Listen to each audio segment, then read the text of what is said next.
1 2 1 2. I go by the name of DJ What, and you're now listening to the original Jeek podcast. Let's go.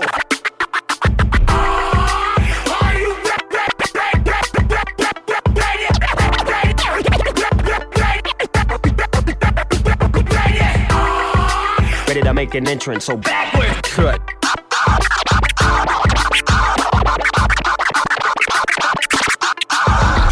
Come on, cut for me. Oh yeah. Whoa, slow down. Whoa, speed up. Fresh. Yeah, making me itch.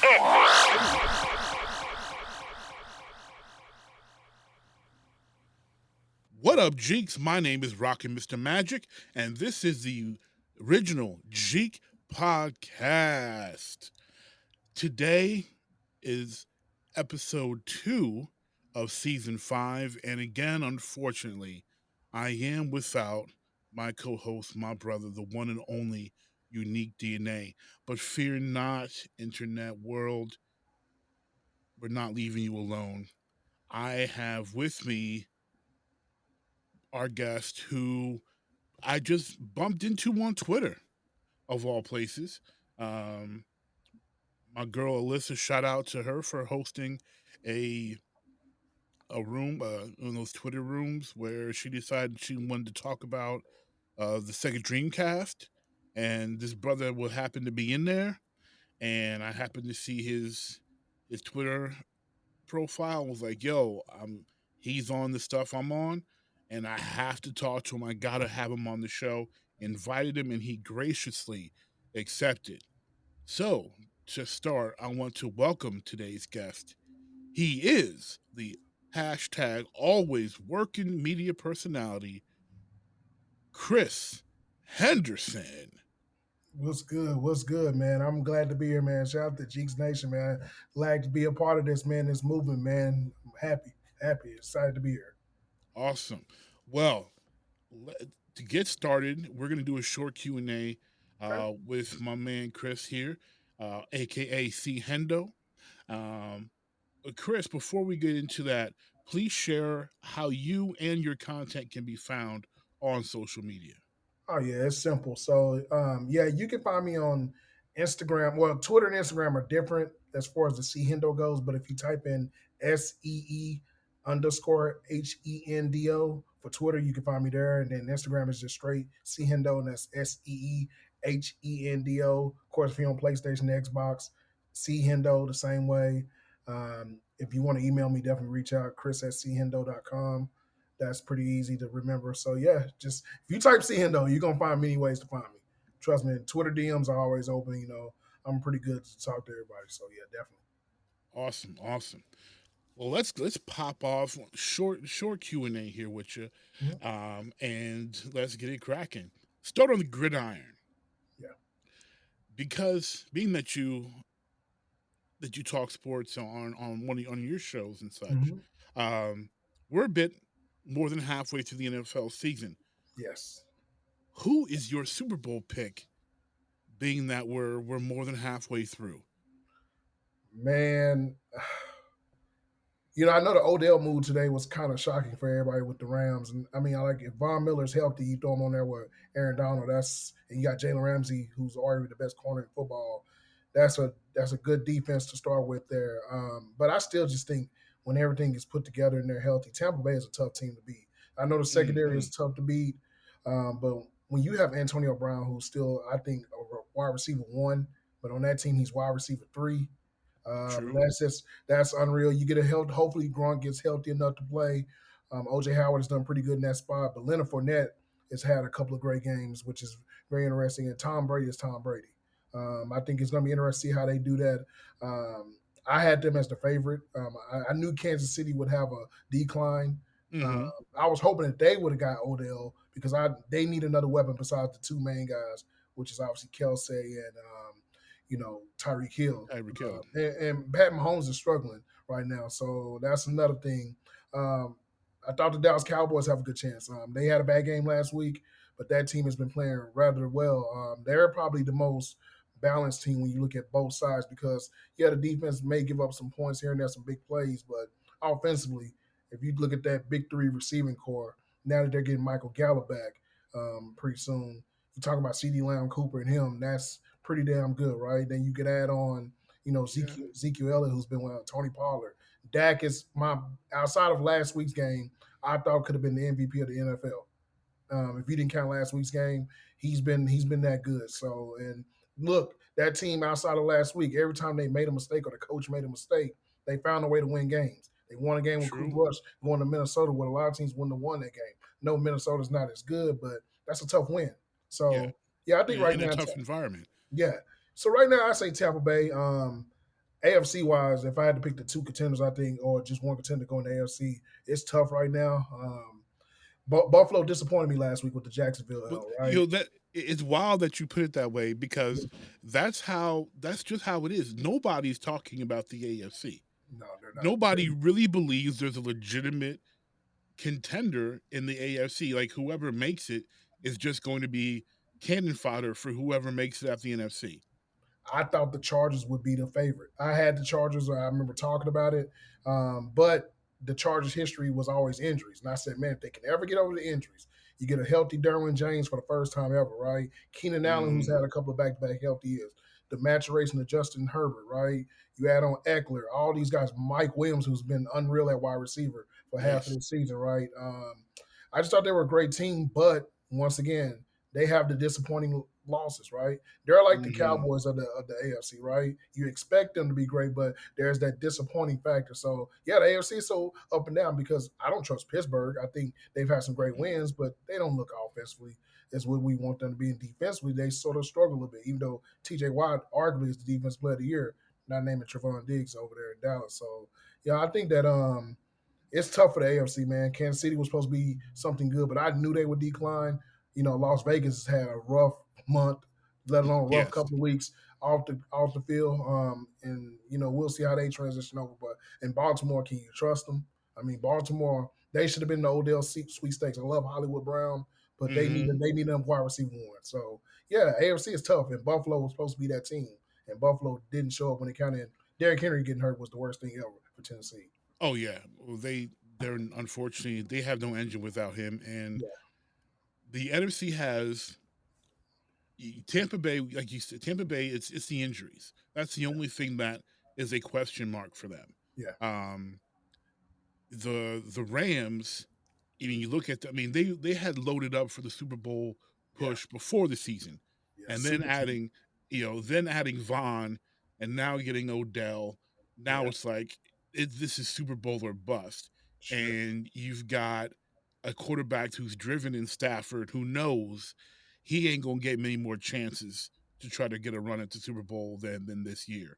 So you have that's their question mark is we've loaded up for this. Can we get it done? And then you've got Dallas, who always has the question mark of can they get over the same mental hump that has been tripping them up for the past 25 plus years Yeah. of having good teams and just not being able to get it done, falling apart mentally in the end of the season or in the playoffs. So I think those are the three best teams in the NFC. Mm-hmm. I think those are the three best teams in football. Yeah. Period. The AFC is an afterthought. I agree with you. I knew Kansas City wasn't going to be as good. I didn't think they would be this bad. Yeah. I thought, okay, once Mahomes gets some healthy members back on that offensive line, they're going to be, what got them to the Super Bowl. Maybe not as good, but they're going to be back there. But they are not. That line has not been able to protect him at all. And like you said, Pittsburgh has so many question marks. Probably should have moved on from Ben Yeah. and just let it go. Just let this year go. And the Buffalo and the Ravens are two teams who squandered a fantastic opportunity to just Yes. dominate the AFC. And they're question marks and they shouldn't be. If I had to put my money somewhere, I would put it on Baltimore Yeah. because of Harbaugh's experience as the coach there. He's got him and Tomlin have the most they're the most solid. They've been there, they've seen it, they've gotten it done. I just Mhm. don't think Pittsburgh has the personnel where I think Lamar has the explosiveness. The defense is good enough, and Harbaugh's a good enough coach to be able to get them through tight situations and eke out big wins. Yeah. But whoever comes out the AFC, in my opinion, has very little chance of winning it all. Yeah, I agree with you, man. And the thing about, Mahomes in Kansas City is this. Someone I was talking to, they pulled up a stat where like last year, 33 passes that Pat Mahomes threw where it could have been intercepted. They were either dropped or like in the vicinity of interception, and they didn't happen. I just think Mm. that it finally caught up. The gambling throws that he usually makes. He has that sort of Brett Favre, Tony Romo kind of mystique, That gunslinger thing, that yeah. gunslinger mentality, and I think that was Mm. really big. And look, I thought this all season, one move probably would have shook up the whole AFC, and Juju. And I know Juju is Mm. not number one, but if Juju goes to Kansas City, like a lot of people thought he would have, he's their number two. Or Yeah. maybe number three if you count Kelsey as a wide receiver, not a tight end. And adding Juju to that team would help that team because we know defensively they're not good. I mean, No, they got a couple of good it's guys, but they're terrible defensively. Andy Reid has never had good defensive teams Mhm. outside of having, when he had a good defensive coordinators, and he doesn't have a good Yeah, defensive coordinator. And unfortunately, Monty Irvin passed away. yeah. So there's without Monty Irvin, Reid's never fielded a good defensive team, and Nah, that's just and like I said, we've had the one team that we didn't mention, which is you want to talk about a team that the expectation is there, but it just never happens. Is Cleveland. Cleveland has this superstar roster of at the time you would think Odell, you get Jarvis Landry. You talk about two elite wide receivers, right? And then you have the running back duo, who arguably may be the best duo in football. and And they're then and they are running the ball well. yeah, the problem is this. I think the issue comes to one thing. It is number 6, Baker Mayfield. But it, I think Baker. I'd never believed in Baker Mayfield Nah, personally. Baker's just the guy that I think that is good, but that team is going to look at something after this season or next year and say, you know what, they're a team that needs a Tom Brady like. Like if there Oh was a yeah. way, if there was a way that Aaron Rodgers can end up in Cleveland, right, out of a trade or something, Mm, I would if I were them, I would definitely look at that because their window is going to be very close, right? Because I mean, like, look, they paid Miles Garrett. I love yep. Denzel Ward. I mean, they got pieces everywhere, Oh and yeah. this team is underperformed. They got two great tight ends, right? They have two of everything, and it's just like That's they true. don't know they don't know how to use them. So yeah, I just think at the end of the day, it comes down to Baker, and that team is gonna always fail. So yeah, it is what it is with them. Yeah, and it's sad. It's sad for Cleveland fans because they are clearly better Yeah, than what they have, and they finally have some relevancy yep, after so many years of just being an afterthought. But Baker Mayfield has been important to the franchise because he's helped them get some confidence back, some swag back, because he's oozing swag, even though in the NFL he doesn't deserve it, but his college career was allowed him to have that type of swag where he could strut out there and have that persona. So yeah, he's got he passed Roethlisberger this year of having the most wins um, back in Cleveland because it wasn't a Cleveland winning quarterback. So no, like he's been vital, but I agree he's not that guy that's going to get you over the top.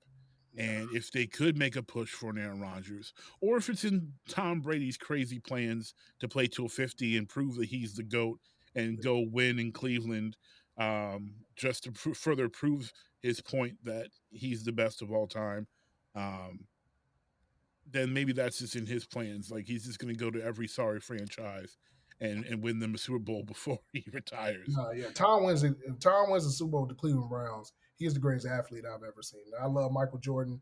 Muhammad Ali is one of the greatest ever. You can talk about LeBron, Floyd, maybe go down a list of players. But if he wins the Super Bowl and he goes to Cleveland and does it, I mean, I don't know what else what would he have to do? Brady's a once in a lifetime thing. Yeah, those are great choices. It's gonna be interesting to see what unfolds. I'm personally I'm leaning towards the unknown. I don't know if Tampa can get healthy enough in the long run to run it back. Uh, I think drive is going to be a bigger part to this NFC race, and I think if the Rams stay healthy, they are going to have more drive to win than everybody else. Yeah. Especially coming with Stafford under there. Stafford's had such a solid year. He's a clutch player. He's got a great arm, and now you just gave him another weapon in Odell Beckham, who will definitely be happy to. He'll definitely get more targets. He'll definitely be a happier player, a more relaxed player, and be more productive than he was in Cleveland. And the Rams, to me, I think those things will get them there and get them over the hump. Um, and also, the NFL needs the story. You sell storylines. You know this. They Matt Stafford finally winning, showing that he was held back in Detroit. Aaron Donald getting that Super Bowl win and confirming how great he is as a leader defensively and how much he impacts the game. Von Miller getting one on his way out. Odell justifying himself, proving that he wasn't the problem all along. That makes for great NFL storylines, and no one tells a better story right now in sports than NFL film. So, Yeah. I can imagine what that series or that DVD would look like. Yeah. And not only the Super Bowl is going to be I think in their stadium, if I'm not mistaken, right? I think so. Yeah, Yeah. so not only that, you get another double whammy at that again. You had one in Tampa last year with Tampa winning, and yeah, the Rams moving to LA, big market. Like I said, you mentioned Matt Stafford. There's a lot of things that play into that. Like I said, Jalen Ramsey, a lot of guys Mm-hmm. that were questionable that end up playing huge roles on this team that are going to be winning the Super Bowl. And I think it'd be great for the NFL, but man, it could be also a disaster because we've seen the dream team thing happen before. If you Yeah. remember a few years ago, the Eagles did this with Nandi Oswald and a whole bunch of guys, and they end up not being good. So the Well, Rams have the most pressure. so Namdi got that money and forgot how to play football. He forgot that there was no such thing as cover two anymore. When he came in, that's what happened. He learned that he had to play man to man, and that's not. Namdi was like, "Wait, I've actually got to cover somebody. Yeah. What?" There's no help over the top now. Yeah, nah, you got to cover now, brother. And then he Yeah. went to a different division. The AFC West back then didn't have the receivers that the NFC. Oh East. no, not at all. He had to go. He had to cover real wideouts now. All right, moving on. But staying within sports. I didn't get to talk about this with my co-host, and I was itching to, and I want to get someone else's feel on it other than a live that we did a couple weeks ago. How do you feel personally about the NBA 75 player list? Because I have reservations personally. Yeah, I'm not gonna get on the rankings about it, who you put 1, 2, or 3, because it's all subjective, right? Absolutely. Like you could say LeBron, you could say MJ, and I think Kareem has the resume that can meet number one criteria because of what he has done in the totality of his career. I personally put it's tough. I personally put Jordan number one, Mhm. and only I put Jordan and I put Kareem number two just below him. And the only reason why I put Jordan above Kareem is that Jordan peaked in the NBA, where Kareem had an up and down NBA career. Yeah, man. Like I said, the list is it is what it is. I didn't have too many complaints outside of I love Reggie Miller. I love Reggie Miller. I think he's one of the better, good, very good basketball players. He had elite moments versus a certain franchise that sort of catapult that. But I've always felt that we've overrated Reggie Miller to a certain extent because like we look at his moments in New York, right, or versus New York, and we say, okay, he did this to the Knicks, but the Knicks had never won anything during that time. They were just a team that underachieved. I mean, look, Yeah. he had opportunities. They had 2 years to win a championship during that time. And I know And that's a short swing of things. Houston won them, yeah. Yeah. Houston won them, and then they Patrick Ewing choked as usual. They Well, did. you know what? I can't put it on Patrick. That I was won't put it on that Patrick, was but that John was Starks. that John was Starks. Starks on the court, and Yeah. unfortunately Riley made bad calls. Yeah, and see, to me, the issue I have is this: we've never looked at Reggie Miller and said, if you looked at his totality of his career, I don't think there was ever a point in his career that you looked and said he was MVP caliber. You thought he was great in the moments. And when I think about 75 players, if you're telling me he had a better career than Dwight Howard, that's insane. Dwight Howard's a 3-time Defensive Player of the Year. I'm sorry, 4-time if I'm not mistaken. 4 times. Yeah. This dude led a team to the finals. Led a so team did to the Reggie. Well, so if you want to use the 2000s final team to that example, just keep in mind on that team, Jalen Rose led the team in scoring. Jalen Rose did lead the team in scoring. Yes. Yeah, so I don't really hold too much weight on that because yeah, he led that team to the finals, but Dwight in an era where LeBron existed was and to me that holds a lot of weight. And he was dominant.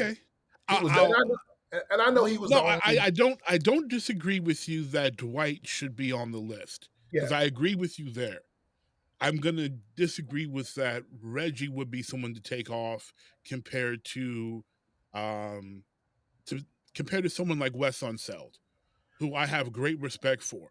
Yeah. But Wes Unseld averaged like 13 and 10 for his career. Yeah. I understood he was an undersized center. Yeah. I understand he got that MVP. He Right. won the Rookie of the Year, which Yeah. is great. But I don't think the man ever averaged more than 16 points a game. Yeah, and he was in a different time. So, like, for him, it's a rough thing because while he was doing that, he was in a league where Kareem, Artis Gilmore, you name the centers. He played he played in the golden age of centers. So when you think about, so the issue I have with Reggie is this. He played in the era with Michael Jordan, right? So we know how that works. Which he will never be considered for MVP when you're playing when Michael Jordan's playing. But in saying that, there's a thing called All NBA. And I tell people this all the time. All NBA tells me all I need to know. So you telling me in 19 years, he was only a 5-time All NBA guy. He was never considered second team, but he was always third team. So I'm gonna give you a perspective on this. But you gotta think like first team's already taken when you play in the same era as Jordan. So you're battling for second or third. So think about this. Rod Strickland never was an NBA All-Star. Which was a crime. So keep this in perspective. Rod Strickland made a second team All-NBA and didn't make an All-Star team one year. Reggie Miller never made a second team. Just think about that. And that lets me know that if I look up, and I love Smitty, Steve Smith's my actual guy. Steve Smith can make a second team All-NBA. That's my man from Detroit. That's my man. Yeah. Steve Smith's one of the best players we've ever. I think in today's NBA, Steve Smith is a superstar. People forget how good Smitty was. Oh my God. He was a point guard. He was the big size point guard. He was a guy that a lot of people. But when you think about that, that tells me a lot. And I understand that you could say, well, yeah, he had Jordan, but the thing is this: there's more than one guard spot. So you can tell me Dan Marley can make it, or you gotta tell me. Well, you gotta stick within the conference. Okay. Well, so the All NBA didn't do conference. Remember, it was just guards, forwards. That's true. It was so then you had Mitch Richmond. So Mitch Richmond never. So think about this: Mitch Richmond never played on a winning team in the '90s. That was he did not. Outside of Golden State. Outside Golden State, the one year they made the playoffs with the winning record, they had the 8 seed, and I think they went like 45 and like 37 or something like that. It was barely above 500. So Mookie Blaylock makes an All NBA second team, right? And then Reggie. So you're telling me? So that's my issue. So his peers, because it's not just. It wasn't a fan vote. It wasn't just me. It was his peers. These people said that Reggie, and to me, that holds weight to me because I'll say this right now. If you look at the totality of their career, if you don't count the last 2 years of his injuries, look at Klay Thompson's impact. And I know Klay Thompson has a loyalty. See, to me, Klay, I know the similarities, but Klay has never had to be the man. Yeah, as much as I love Klay, but he's never had to be the man like Reggie had to be the man. So I'll say this: in the moment that Klay had to be the man, though, I'm gonna give you an example. 2015, first round playoff. They played Portland. Remember, Steph got hurt, knee was messed up, didn't play the whole series. Who averaged 30 points a game on that team? In that series, Klay.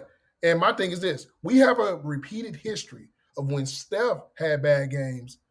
Who was the guy that showed up and scored 60 in 3 quarters? Klay. Yeah. Game 6 goes. Oh, think about it. They don't win their first championship if it wasn't for Klay in the Oklahoma City series. Oh, absolutely. So my thing is, Klay has had his moments. You're not wrong. However, to me, Klay is this generation's Joe Dumars. Yeah. He's not the man, Yeah. and because he doesn't have to be the man, when you can call upon him when needed, when the man has got a problem, the man's hurt, man's not playing well, this guy can step up and do what the man did. But he's not going to be the man for a No. sustained period of time, and he No. doesn't have to be. It's not his job. No, it's not his job. So as much and the thing is, because of that, you don't have to have that weight and pressure of carrying the team that Steph had to do, that Zeke had to do, Yeah. that Reggie had to do. And give Reggie his no. He never had a player close to that level, to be playing with. If Reggie is more on the Joe Dumars side and the Klay Thompson side of talent and skill set wise, which possibly is accurate. He's Yeah. closer to them than he is to Zeke or Yeah. Steph Curry. I mean, let's keep it 100. Yeah. Zeke to me is the second best point guard ever, and Yeah. Steph, even though to me this era is softer, Steph is in that top 10 category, probably top 5 for a lot of people Oh, yeah. already because of those two MVPs. So Yeah. you're talking about two top 5 point guards of all time, and then then you're looking at so did and Reggie didn't have that running mate where he could be, I don't have to be the man. I can just hit my big spots and the man can carry. He had to do the carrying where he could barely dribble better than Clay, but he, barely handled the ball, barely Yeah. took it to the rack. And he had to have that consistent scoring. So I hear you. There's the nuance, the subtle nuances between the two of them. I understand why Reggie's in there. I personally think it's he's on that, Yes. that bottom where that bottom 72 to Yeah. 78 where you can flip flop and debate. Yeah, Reggie's. I mean, yeah, if you're gonna put him on there, I think fine. But in comparison to a guy like Dwight Howard, I mean, not only are we talking about or Clay, but Dwight Howard's the best example. The reason why I use Reggie is because if you looked at Reggie doesn't have the MVP, so Dwight doesn't have an MVP either, right? But Right. we're talking about impact on the game. When I talk to NBA players about this list, and I talk to voters about this list, Mm-hmm. the number one thing they got talked about is impact. Right. My thing is this: Dwight Howard, not only from the on the court stuff, especially in his Orlando prime, the off the court, he was the marketing, like in an era where Kobe Bryant, LeBron James ran D-Wade. the league. Dwight Howard was selling jerseys more than those guys at one point in time. Dwight Yeah. Howard, for a guy that was limited offensively, by the way, Extremely limited offensive. but he still gives you 18 to 20 points per game and doing Off of 15 off of freakish athleticism. Yeah, Yeah, and to absolutely. me, not only that, we can laugh at the dunk contest and different things, but the guy No, was but no, hard. the dunk contest was the catalyst. Yeah, That blew up the jersey sales. Yeah.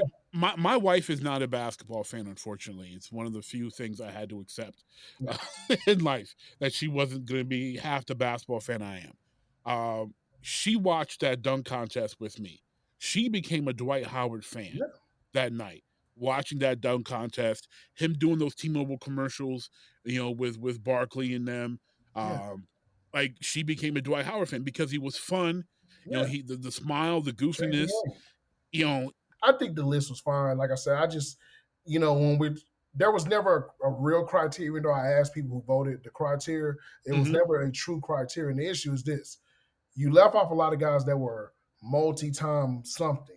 Like, Right. how could you tell the history of basketball's 75 greatest players and you never talk about the Detroit Pistons team that won the finals in 2004? So nobody from 2004 can make the list, right?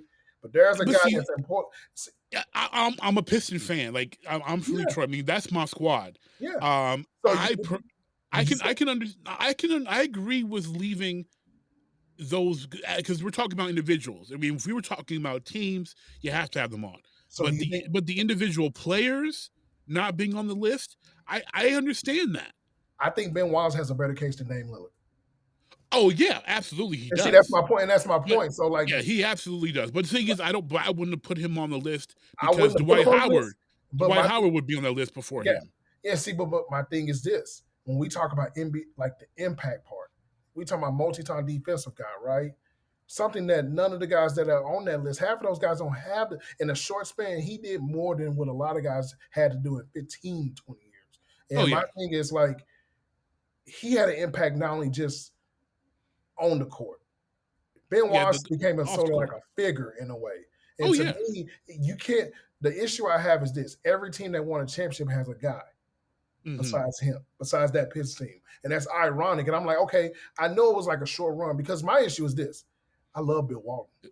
But Bill Walton, if they Oh, had to redo, they need to redo the list because Bill Walton shouldn't have been on that list. but I've said that at the when I was a teenager, and I think all the old heads wanted to slap me Yeah. because I said, how is Bill Walton on this 50 list? He And had I a was like, great, look, yeah. as I know he had a great run before the injury, but I said you can't put him on this list because of the big what if Bill was healthy. He wasn't healthy. Yeah, he won that MVP. Yes, he was. I mean, he had probably the best 4 good healthy years of maybe anybody. Yeah. But it was 3 years in Portland, 1 year as a super sub in Boston, and to me, you can't be top 50 off of, the what if or you didn't see Bill in college. You darn right I didn't see Bill in college. I wasn't And that's not what alive it's yet, about. It's not, and that's the thing, but it's not but it about didn't that. happen for him. Yeah, You like know, like Trace McGrady is a guy that I look at. I mean, when you're talking about a dominant era of basketball, Trace McGrady's story is interesting. I mean, this kid gets drafted out of high school, almost gets traded from Toronto, right, to Chicago. just That Chicago never happened. almost picked, and almost Yeah, traded for him. Orlando was in the cellar when he got there. Grant Hill, he got to play with. Look, Grant Hill went to that team hurt, and nobody would have figured that Trace McGrady would be the best of those two when they got both No, guys. and everyone was expecting that move to be Grant Hill with his sidekick kid named Tracy Scottie McGrady. Pippen, his Scottie Pippen, Yes, and his he ended Scottie up Pippen. and people don't realize this. You watch basketball as much as I do during that time. That and God rest his soul, but there was a point in time where we had to think about who's better, Kobe or Tracy. That was talk. Oh, absolutely. So I just look You at know, like the 75 list is cool. I just think that personally, I think they should have redid the list because then you don't have the questions of Bill Walton. Like even Wes said, like I think if they really did the 75 list over, I don't know how you tell somebody that walks in the room that Alex English doesn't make the list. Alex English has every freaking. I, I said the same thing, man. I love me some Alex English. see, that's what I'm saying. So You how you does you watch Alex play, and you're like, oh, Alex had a nice game. He must have dropped 20. Then you looked at the stat sheet, and it's like Alex had 45. bro, Alex Lilly, if you look at his score, see, my issue with Alex is this. Once again, I use the barometer. The barometer Mhm. has to be because he was the last one voted. It's like the outside of Dane, it was Reggie Miller. They had him at 70, like Lilly last. How do you tell somebody in the world of basketball that Reggie Miller was a better player than Alex English? It's not close. It's not even close. First off, the man averaged, there was a point in time, the man was averaging 25 a game for like 14 straight years. Yeah. And I mean, I get Insane. it. You can mention like, well, the teams were they good, but my thing is this: he had a couple of years with Kiki Vandeweghe, of course, who was great as well. You had Yeah. Thad Leave on that team. He played with Dan Issel at the end of Dan Issel's career. But man, Alex English has 30K points, man, and you're telling me right now the dude can't. Oh, he has 20 over 25K. I'm sorry, and he can't make it. Like it was almost as bad as when Dominique didn't make it the first time, and he was sixth in scoring in NBA history at that point. Yeah. Like it's just, and like I said, it's just so many things that list. Then of course, my biggest topper was this. I know he had a downfall in his career, but how you tell me out of the 75 greatest players that you can't mention Vince Carter on this list? Vince Carter has a say so because of his impact. If you think about the impact of basketball, I along with love me some Vince Carter, but yeah, I understood why he wasn't on there because he didn't have the run, that cachet that the man has to have. He was never considered. He had his rookie of the year, yeah, but he never had that MVP run, that time where it was like, oh, this guy could be the best player in the league. He was always the most fun to watch, maybe the most exciting, but he never had that. He never had that command, and I think partially it is not all his fault. Being a Carolina guy, everyone was expecting Jordan things out of him, and he's no one's Jordan. And I think that really hurt him because he wasn't being Jordan, that he didn't get the votes and the media support that he probably should have gotten. to build that cachet as a player. And then as he got older and continued to play, his stats declined, especially his scoring because he was a productive bench player. So then when people look at these teams and say, okay, well, pretty much everybody needs to be averaging over 20 points a game, then they glance at Vince and they're like, oh, he only averaged 16 points a game. Well, that's because he played like 8 years as a sub. Like if he were retired, a little bit off of his peak, he'd be well over 20 points a Yeah. game. I You mean, know, yeah. and you've got some of these people voting, who, I mean, let's keep it real. They were born in '98. Some of these writers out there influencing people and their thought process that were born in '98 and never really saw and were cognizant of what Vince was doing when he came into the league. And so many of these players that, you know, that should have been on this list or, in that debatable range. But my personal beef with this range with this list was too many current guys on it just to try to keep it relevant for the current younger fans. Was a disservice to the greats like the Dwight Howards of the world, who was like, how can you tell me he's not on this list when you look at that resume, that cachet? You can take some of these new guys off, and in my personal opinion, even though you really can't tell the history, and and I'm glad you said that because that's been a big thing for me. If you can't tell the history of the game without the person they should be on. But I've heard a lot of people talk about the history of the game, and I don't hear them talk about guys like Bill Sharman. I don't hear them mention Bill Sharman. Exactly. They'll mention Mikan. They'll Maybe mention they only do that because of the glasses or something like that, or Well, something well, crazy. well, I mean, one of the first drills you learn in basketball as a Mike and kid is drill. Mike and drill. Yeah. Like Mikan's name it's there, but he's one of the few people from the 50s, 40s, 50s that I'll say, okay, his name should be there. But people aren't talking about Bill Sharman. They'll talk about Cousy. They'll talk about the great Celtics and the great Lakers. But aside from that, I mean, they're not talking about people who had great careers like Walt Bellamy. Walt Bellamy had a fantastic career. He Nobody's was talking about overshadowed by Wilt and Bill Russell, but it. he had better numbers than Russell. Nobody Like cares. yeah, but nobody cares. Yeah. So it's like okay, he didn't have the impact that they did. So Yeah. it's like Bill Sharman. I would pull Bill Sharman off in a hot second, for Dwight Howard Of because course. long lasting impact. They're not talking about him. They will be talking about Dwight Howard, about what he did do and what he should have done, because he Yeah. should have become a better player than he was. Like Yeah. he has a top 75 career in my opinion, and he should have been better than what he was. Like people will continue to talk about him. I don't think Bill Sharman's family is talking about Bill Yeah. Sharman. It's guys like him. And look, I know the Knicks won a championship in the 70s or those two, but I don't hear anybody talk about Dave DeBusschere. You know what Dave DeBusschere is most known for? When they had the lottery pick that year and he was on stage when they got Patrick Ewing. When they was basically like I don't hear nobody talking about Dave DeBusschere. You know who's more talked about on that Knicks team? Probably Well, Phil the people, Jackson. no, you talk about on that Knicks team. They talk about Clyde Clyde and Frazier. Willis, and Pearl, Yeah. who are all on this list and deservedly You so. may talk about Bradley or somebody like that before you get to Dave DeBusschere. Senator Bill Bradley was nowhere near as important as Dave DeBusschere. Like, Yeah. look, Dave DeBusschere could ball. He can Like, ball.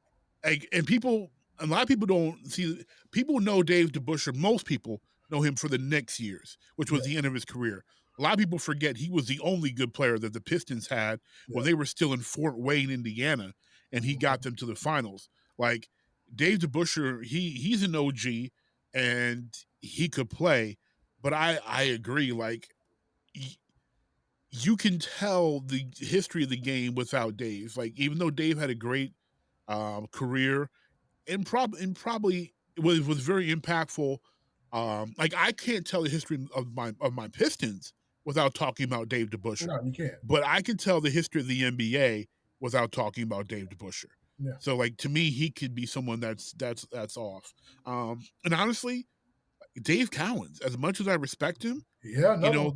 the 70s Celtics are the least talked about. Like, you only really need to mention Havlicek when you're talking about the 70s Celtics. Yeah. Collins was great, but Is he a top 10? eh, He's not even a top 10 center all time. no, he's not. He's not. But that's hard to do when the league up until the two up until the late until the early mid 2000s was a big man driven entity. Like, Mhm. you couldn't win without a big man, and Jordan was one of the few teams that proved that you could win multiple titles without having a big center. Um, but yeah, when you've got Kareem, you've got Wilt, you've got um, you've got Russell, you've got Ewing, you've got Shaq, you've got Robinson, you've got Olajuwon, you've got all these great centers. Cowan's just, he's not on that list of, Exactly. he's not. So I think we are really close on that one. Sam Jones, much respect, but most of these kids have never heard of Sam Jones. No, you you probably know, can get away. And I love Sam Jones, and he's an impactful for us, like the sell, even his coaching, some of the things that he did and his college stuff. But yeah, No, yeah, we get that. it's really sad because, to me, honestly, the people that really had the opportunity to be really great all time are people who played just before the merger and post merger, Mm-hmm. because then it was a definite, you've got the best players in the world. Once Yep. the merger came, there was no debating which league was better, which league had better players. So you know that they're playing against the best of the best competition night in and night out post merger, and that partially helped to increase that level of play that we saw through the late 70s and through into the 80s and 90s. So it's tough for some of these older guys because I respect what they did, and you know the the hours and hours I spent in my life watching, NBA TV and watching old games. Like, I don't want to tell them and say, like, hey, you're not that good, but you weren't able to play against the very best competition because Mm-hmm. you guys were split. It just happens to be what it was. No, you're right. Um, one let's make a switch to the electronic world. Let's switch to gaming real quick. Okay. Um, what there's a lot of ways to game, and I definitely encourage you Jeeks that are listening to check out Hendo's stream. He was streaming earlier today, the day of our recording. I got to catch a little bit of it, have some fun as he was playing some Call of Duty. Definitely check him out there. Um, there's so many ways to play. We've got consoles, we've got handheld consoles, we've got PC gaming. What's your favorite way to game? Well, it's naturally console. I was a kid that when I grew up, especially in the '80s, you went to the arcades, right? You played Street Fighter. One of Yes. my favorite games that nobody talks about is probably obscure. I got it right here. Michael Jackson's Moonwalker. Um, Oh man, I love Moonwalker. You kidding me? Moonwalker. I remember playing that in the arcade, man. That was my game. So like consoles away from me. I don't really do mobile games. Like I got my wife has a Nintendo Switch. I bought it, but she took over because she enjoys the handheld. But for me, it's console. It's always been console. It's nothing like having that console, man, in your house, man. I think that's probably what it is for me for sure. That's what's up. That's what's up. I'm in the same boat with you. I'm a console guy. Like, I respect the PC world, and I my jaw will drop at how gorgeous certain games look, and I'm like, wow, I wish it would look like this on my console. Yeah, But I'm not a keyboard and mouse guy. yeah, That ain't me. no, Uh, and like you said, 80s kids. We grew up with with the controller in our hand. Like, it's a console thing. yeah. If you had, and I'm throwing a curveball question here, it wasn't on the notes. If you had to pick one console hmm to play for the rest of your life, you can't play any other console. What console would you pick? You get access to all the games available for that console, but you can only play that one console. Man, I would say because I know I can play everything on it at that time. I will pick the fatback PS3. Only Okay. because I know I can play the PS2 games and I can play the PS1 games. Backwards compatibility, that's a big Yeah. one. Yeah. Absolutely. So that means I'm getting the full catalog. Now, if you're just saying strictly for that console, uh, No, I mean, no, yeah, you fit the criteria. yeah, I That would fits definitely the go with the criteria. PS3 because, like, I would be able to play the PS3 games, which is still in, so almost still just slightly out of this generation. Means I still get some of the newer games, but then I Right. get the PS2 games, and then I get the PS1 games. It's crazy. Abs- hey, I love backwards compatibility. That I'm Yeah, one of those. I'm one of those people. Like every system should be backwards compatible, in my opinion. yeah, Especially if it's in a line, you keep putting a number on it. It yeah, should support them all. But yeah. that's a great choice. Wow. Mhm. Okay. Well done. Well done on your toes. Staying within the realm, what is, in your opinion, the GOAT video game? Okay. So the GOAT video game, not my personal GOAT, but what I know is the GOAT. Like if I had to say, hey, this Oh, is if yeah, yeah, if you're gonna be if I had a convention, and I was creating a panel to discuss the GOAT video game, and I said I want C Hendo to talk about what game is the GOAT and why, not personal favorite, but just to you, in your opinion, which game is the GOAT? yeah. Um, I would say because we've never seen I've never heard anybody like if you played a video game in your life, like Super Mario World, like Hmm. I think everybody's played a Mario game in their life. Like there's people that maybe in this case you just never did. You probably play Sonic the Hedgehog, everybody's played Street Fighter, everybody's played Mortal Kombat. Um, but Mario sort of really put people in a different realm. And it happened Hmm. 3 different times. When we had it on Nintendo the first time we saw it, and then we got it on NES, Super NES, I'm sorry, and then we Hmm. got Mario World on 64. And it was like, Right. whoa. And it changed each time. And now we got this Switch. You talking about variations of Mario with the Mario Karts and different things. You would have to go Super Mario World. Now, my personal favorite, it's the most obscure game. I think it's a code game, but I look, man, I got every version of this game, and I've got like 2 different versions, which is actually my favorite. And this is obscure, but Road Rash on PlayStation, That's not obscure. and this is the People, 3DO version. I got the Sega you've version. got the 3DO Yeah, version of man. Road Rash. 3DO Road Rash. I got all the Wow. ones on Sega, 1, 2, and 3. I got the N64 Road Rash. I got Jailbreak. That's on PlayStation. 3D. I got you name the Road Rash. Wow. I got like Road Rash. But this Road Rash here, man, for me, for 3 reasons, man. Number one, I love the game. I've always been a big Road Rash fan. That was one of my favorite games probably my favorite game on Sega Genesis. I think Hmm. personally, not outside of a few sports games. Number two, I would say just at that time, it was real edgy in gaming. Like you remember, like when Sega and Nintendo were going at it, Sega Oh was yeah. real edgy. Then PlayStation Yes. took it a step further. They took this brand and they ran with it. Number three, we didn't have video game soundtracks back then, if you remember. Like it No, was we sort did of like not. self-made music.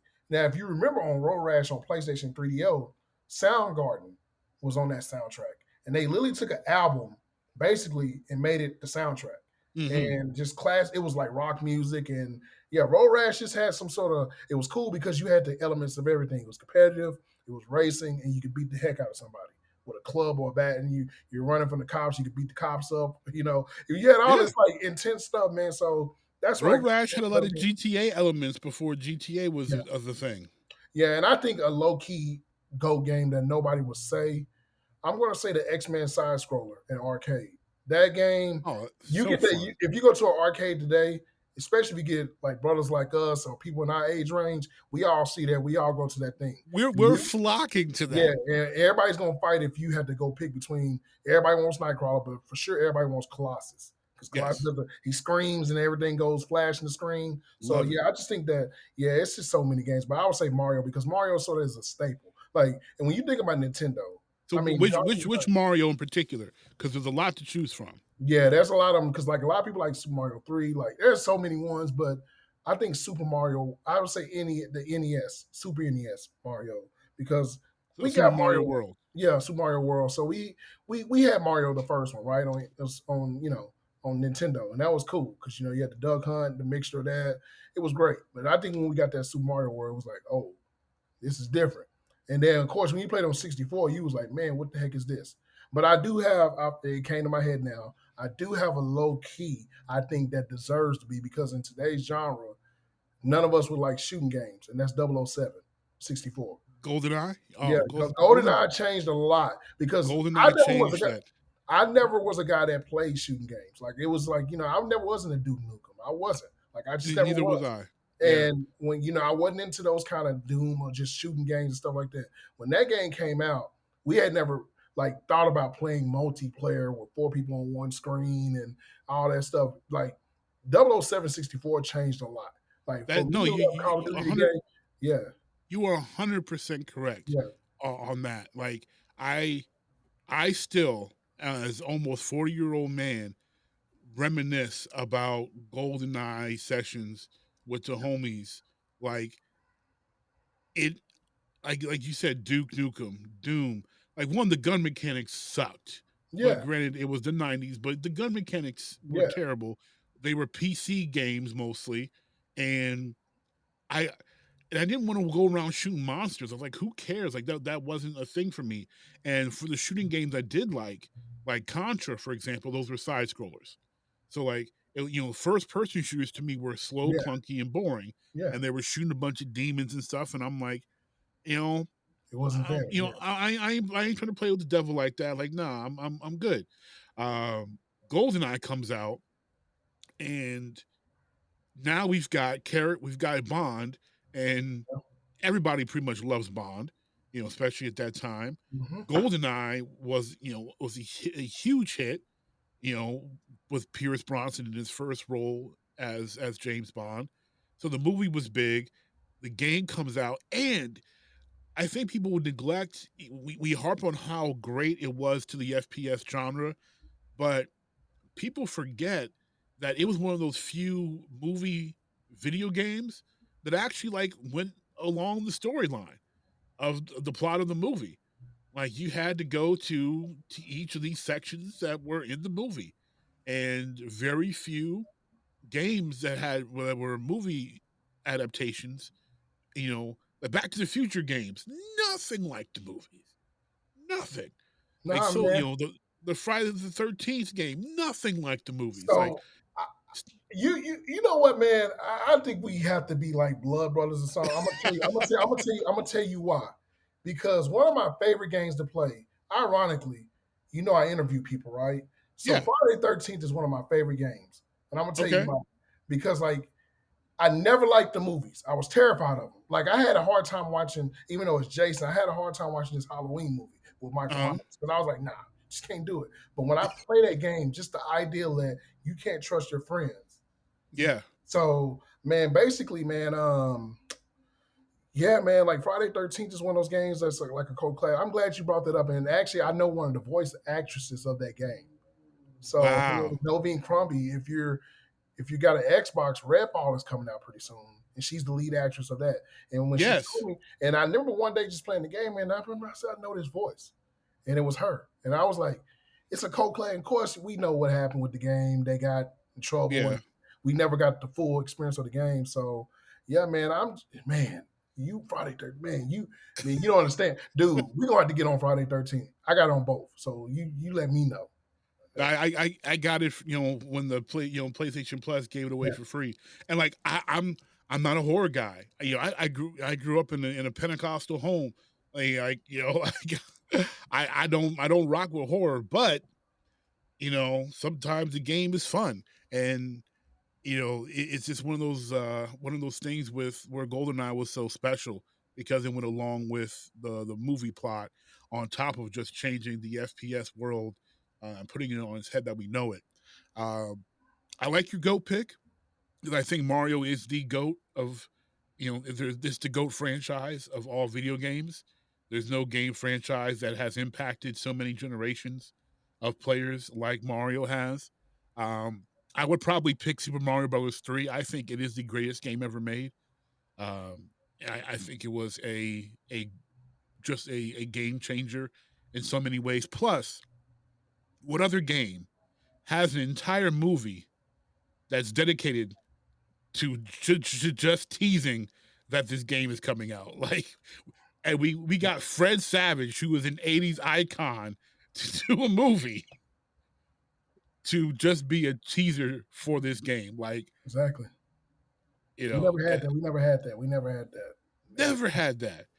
Come on, a 2-hour commercial for a 2-hour Nintendo commercial to tease this game. I mean, everybody wanted to be Lucas and get that Power Glove after watching that movie. And that movie was terrible. All right.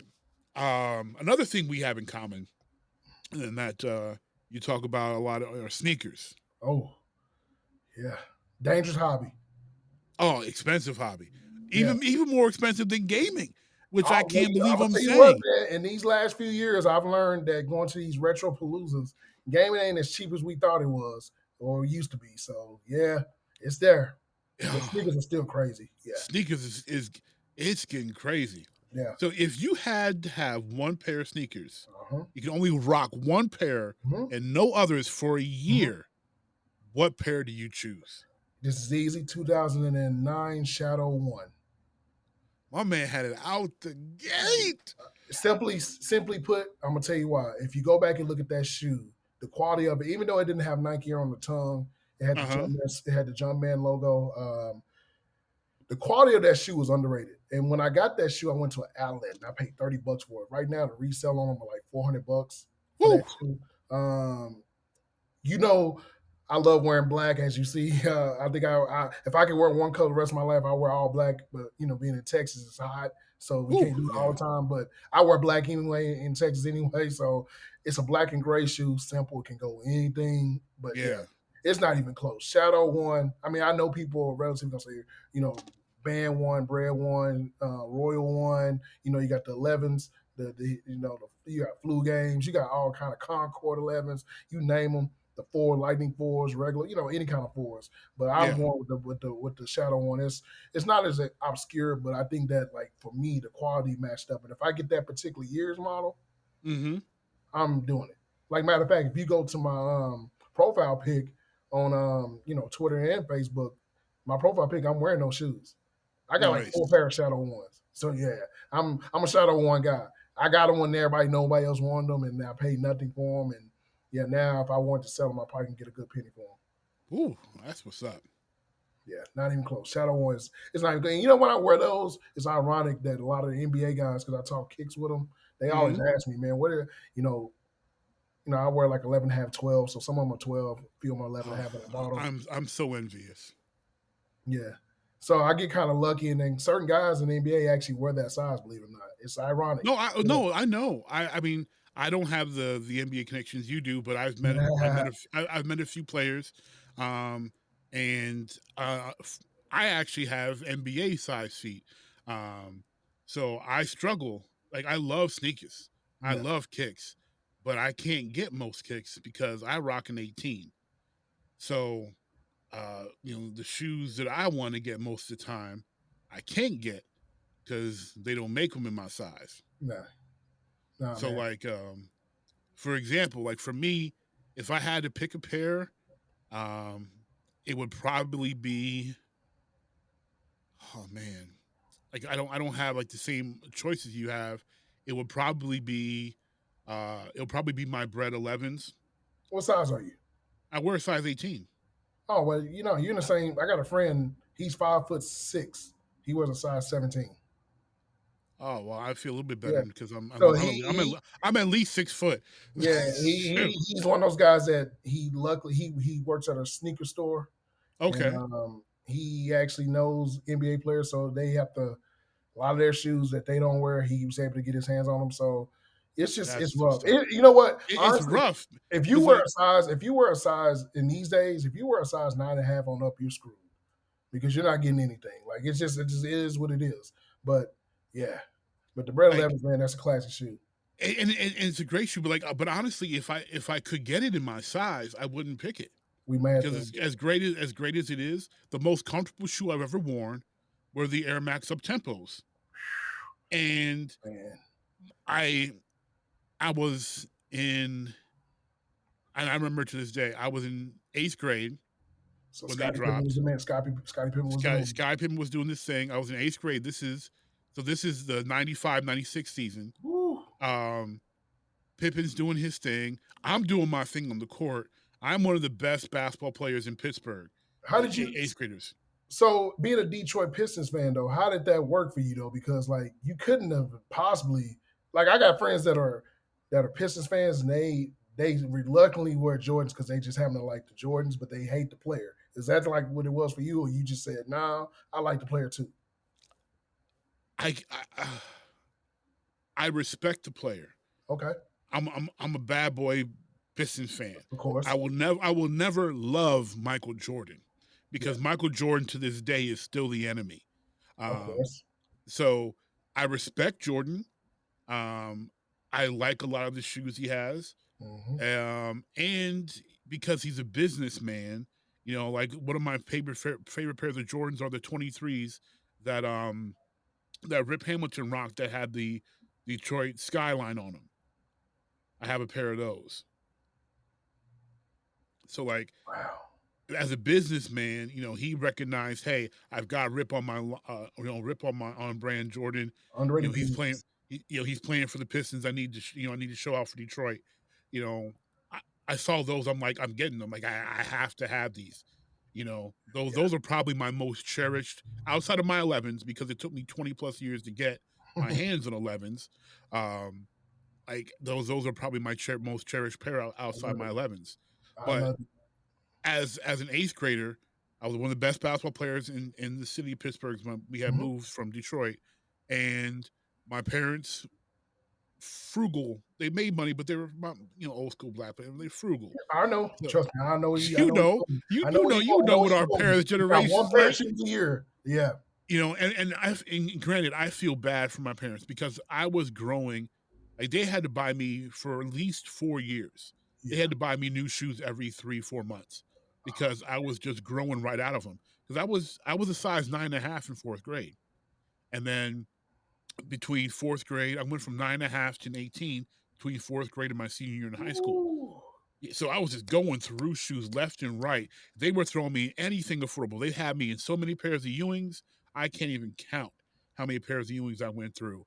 My dad was going scouring Nike outlets looking for big shoes to put me in that he didn't have to spend $100 or more a pop on because my feet were so big. So as a reward, he was like, "Look, you've had a great year. We just won the championship as a team. Um, let's go to Foot Locker." I Oh, go to you Foot should never did Locker. that. Oh, We go to Foot Locker. Um, he asked me which ones I want to try. I was like, I pulled out the all white Air Max Up Tempos too, the all whites. I put them things on, and I'm telling you, see, it was like walking on heaven. air. It felt Yeah. so good. And I was like, oh Lord, I would play so well in these shoes. And especially because these are going to be my parents were strict, like the big money shoes they got, which for them was like $80. They were on the court only. Like you didn't Yeah. wear these shoes any other time but on the court.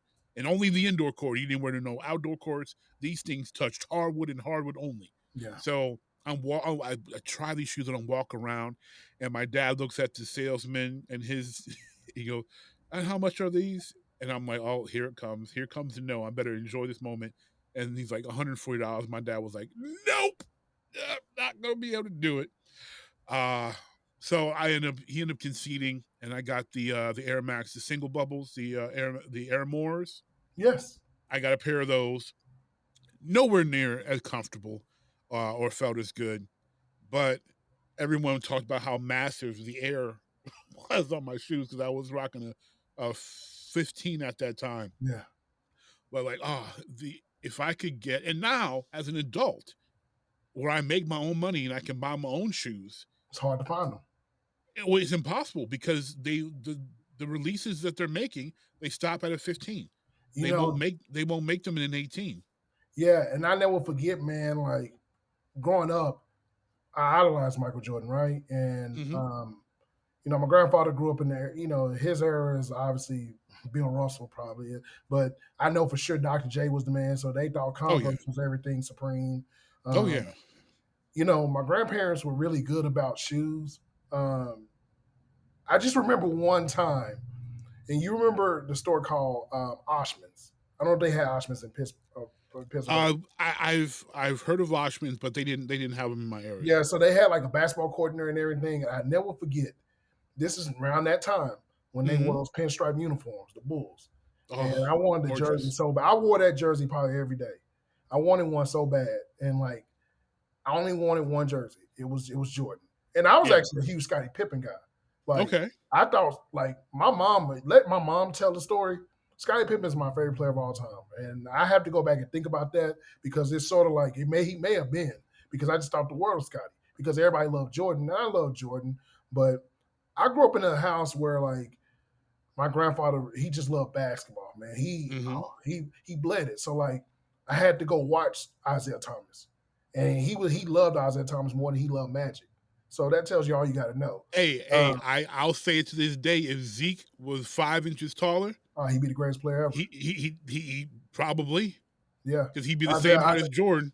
Isaiah's the most underrated. I just think Isaiah, I think the world of Isaiah Thomas one time for Zeke, but I remember walking in, man, and like, man, I saw them 11s. And I was like, Lord, I know I'm not getting these. Wasn't they the most gorgeous things you'd ever seen? So the funny thing is this.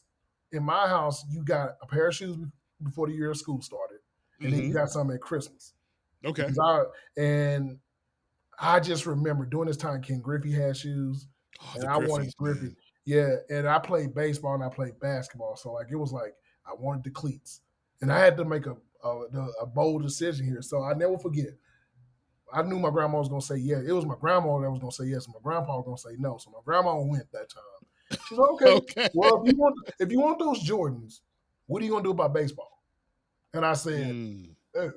And she started handing me like these Avias and different like not the Avias. Avias, and I said, oh. So I never forget. A salesman there came up and he said, hey, you like Reebok? I said, yeah, I love Reebok. He said, who's your favorite baseball player? I said, well, obviously Ken Griffey Jr., Barry Bonds. I grew up in Texas, so Juan Gonzalez was MVP this year of that year. But I named one player out of nowhere. I said, Frank Thomas, Big Hurt. Big Hurt, yeah.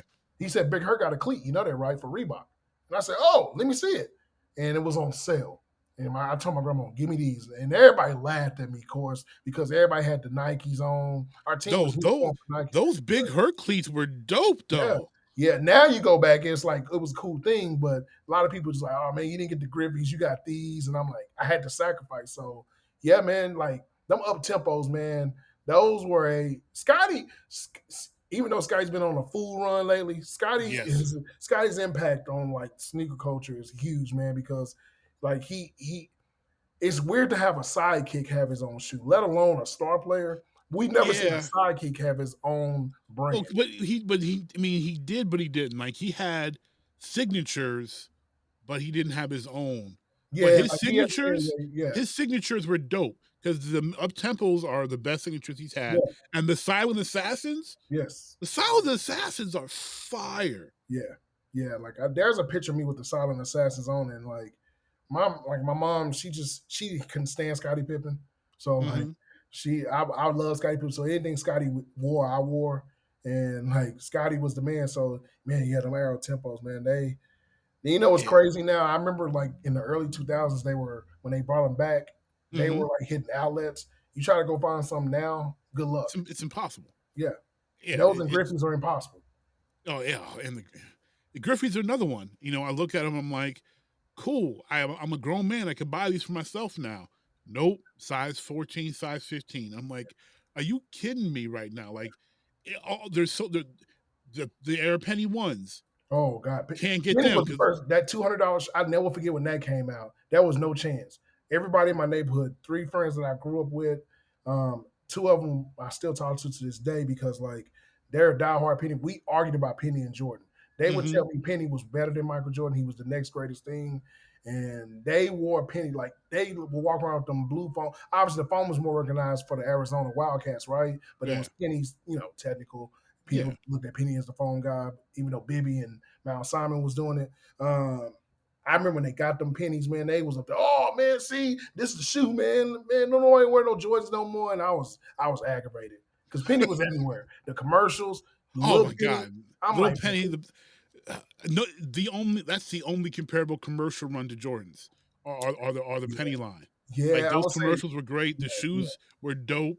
yeah. He never had an ugly pair of shoes. Like, Yeah, but those air I would say the only other commercials I could think from an individual standpoint would have to be the Kobe and LeBron, the the Muppets. puppets. Yeah, and like Yeah. But LeBron had a nice run with the LeBrons. let's see. To me, the best LeBron commercial is one of the early ones for the LeBron ones, the Bernie Yeah, Mac, yeah. the Bernie So Mac preacher one. yeah, yeah. That is one of my favorite commercials of all And then of time. course when he became the LeBrons, when he had the old man LeBron, the wise LeBron, the smooth LeBron, business LeBron, kid LeBron, like those are crazy. Like it's Yeah. funny now laughing at him how he was acting like that, but he was telling sort of like a true story behind him. So it's dope. Yeah, those were good. Those were good campaigns. Yeah. Oh man, we gonna have to do this again just on shoes and shoe commercials because Man, there's I so go all many. day. Got NBA shoe stories for you for days. You gonna break my heart with some of them. All right, let's go on to your favorite team. So I know who's good and who you respect, but who are your favorites? Who are you rooting for? Come hell or high water, you're never leaving your squad. Who are your squads out there in pro sports? Man, I grew up in Dallas, right? Fort Worth, which is basically Dallas. So Yeah. obviously all the surrounding teams, like I couldn't root for. So it was weird, like you know, even though the Mavericks stunk. So actually they didn't. They So I didn't. remember, Not when we were kids in the 80s. The yeah, Mavs they had a didn't dope stink. They didn't. squad. But when I really wanted to go watch them, they were terrible. Oh, in Like the I remember, 90s, yeah. yeah, The my AC grandfather was Green teaching. years. Yeah, they were. Yeah. Jamal, the three J's, they just couldn't work together. Jim Jackson made me mad to this day. Jackson, man. So like, yeah, they were terrible. But I watched them. But then of course the Bulls reign supreme. So everybody likes winners. So I was like, I wanted the Bulls to win every championship because Michael Jordan was God, right? So in a way, so Right. I've always been a Mavericks fan. My first year covering it, first season, truly true, actual full season was the championship year. Oh, And wow. Cool. so, not only seeing Dirk, who I think the world of, Dirk is one of the greatest players ever, but see them win a championship in my adult years was Hmm. crazy. Obviously, football is the Cowboys, and like the last time they won Super Bowl, I was at the Super Bowl as a kid or as a young teenager in Tempe, Arizona. Wow. In Tempe, Arizona, my grandfather, God rest his soul, got buried in a Cowboys casket. It Wow. was blue and silver. I know the meaning behind that because he never wore blue. So I was like, it had to be for one reason. They had him in a blue suit with the silver tie and had stars on. I know what it was. So I knew what it was about. So yeah, Wow. Cowboys. As a kid, they're a teenager, they're winning championships, right? Yeah. And in my later adult years, seeing those guys in person, Michael Irvin is my favorite football player ever. Him and Okay. Dion. Michael Irvin is definitely my favorite player of all time. And like, I thought the world. You look, if you'd have got Hendo in this age 15, 13-year-old ways, we'd have argued about who's better, him or Jerry Rice. I had an argument for Michael Irvin. Of course, now I wouldn't say that, but Yeah. then I At just that thought, time, yeah, yeah, you're hey, people sleep on how great Michael Irvin oh yeah, was. man. I know the persona is there, but he was dominant. He was He one of the was. more physical receivers of the era, big receivers. Yeah, very 6'3". big receiver. Yeah, Yeah. so Mike, yeah, definitely reigns supreme. Baseball, which a lot of people don't realize, like, even though I know a lot about basketball, football, baseball is my favorite sport. Okay. So I love the Rangers. As an adult, I've had heartbreak more than I wanted to because I attended that World Series where Nelson Cruz outran the pop fly in St. Louis. Mm. I knew they weren't going to beat the Giants the first year when they went to the World Series, right? Because they just had Yeah. an unbelievable staff. But I just knew they were on a mission. They did everything they were supposed to do. And then you get against the Cardinals, and it's funny because I actually interviewed David Freese, who hit the game-winning Okay. home run, and who Yeah. played for the Cardinals. And David, till this day, I despise anybody on the Cardinals because they beat us. And I got a good friend who loves the Cardinals, and it just irks me because you already got a couple of rings. Like what? Yeah, The so, Rangers, hey, I never will see one. And then what makes it worse? There's a team that's on about 2 hours away, the Houston Astros. I got to watch them go to the World Series almost every year, and they cheat, and they still yeah, get. Yeah, I'm so glad the Astros lost. yeah. Cheating Astros. Now I feel the same way that you feel about the Cardinals, man, because they beat my Tigers, No, for the World Series, and I was not happy about that. Uh, no. you know, Nah, man, I would say that, and then of course hockey. Once again, one of my favorite sports moments. Me and my grandfather, my grandfather loved all sports. So, I know where you're from, the Pittsburgh Penguins, or Mario Lemieux was like God, Super Mario was like God, right? And then you got the Philadelphia Flyers with Eric Lindros and those guys. But well, but being that I'm a Detroit native, I'm so fortunately you're a stuck. Detroit Red Wings guy. I'm a Red So, Wings fan, so I'm so gonna tell I you right was now, so I was bragging on all the Cubs, and when we I hated them. trashed Philly in '96, I was actually living in the Lehigh Valley. Now I walked into school, and I just walked around and looked at these Flyer fans' faces, and I would count 1, 2, 3, 4, 5. The Russian 5. Oh, and they hated me for it. Oh man, you know what? Because I'm a Dallas Stars fan, so the rivalry is Oh, there. And look, man, I tell you what, you know, um, Steve Eisman, who I had a chance to meet, my favorite player of Steve all Eisman. time. I couldn't stand him. Sergei Fedorov, couldn't stand him. Every time I saw number 91, I almost wanted to vomit. And We're the Red Wings. We're the Yankees of hockey. yeah, they were, and then like it was just unreal. Nicholas Lidstrom, those guys, man. I never forget when the Stars won the championship. What I was doing, Brett Hull comes here, who was like a longtime St. Louis Yep. Blues player. His daddy Former Red Wing. Yeah, Red Wing, dude. The day I saw Mike Modano in that uniform, that freaked me out. Like I thought, you know what? I never thought I would see Mike Modano in a yeah, Red Wing uniform. Like I was a happy because lifer, I love Modano's game, a but I was like, lifer. this is weird. He's a Stars lifer because you knew him from the Minnesota North Stars. And then Yes, he bounced on exactly. So it's like almost seeing Steve Eisman in a Blackhawks uniform. You never would have saw that, Never right? would have saw that. So yeah, man, like hockey during that time, that division or that conference was crazy because you had the Red Wings who were the winners, right? But then you had this team like the Stars who always was pesky. They were right there. Mm-hmm. They just needed one thing, and they end up getting it finally with Ed Belfour, which put them Right. on the front. But then on the other side, you had this team that moved from from Quebec From to Quebec. Colorado in the Avalanche. Yep. So you get Joe Sakic, Peter Forsberg, which by the way, didn't Peter Forsberg end up playing for y'all? If I'm not, somebody did. Forsberg didn't end up with us. Not Forsberg, but y'all, Detroit literally got everybody. So like Detroit, it was Hey, just, it was unfair. You talk about craziness. The two people I never thought I would see in a Red Wings uniform were Mike Modano and Chris Chelios. It was all those years in Chicago for Chelios, and then he ended up coming to Detroit. I never thought Chris Chelios would be a Red Wing. Like, the only person we didn't end up ever getting was Gretzky, and I think I'm kind of surprised we never pulled that off. I got some quick hit topics that Go ahead. I want to throw at you here. Darren Williams and Frank Gore are going to the world of celebrity boxing. They will have a bout on December 18th.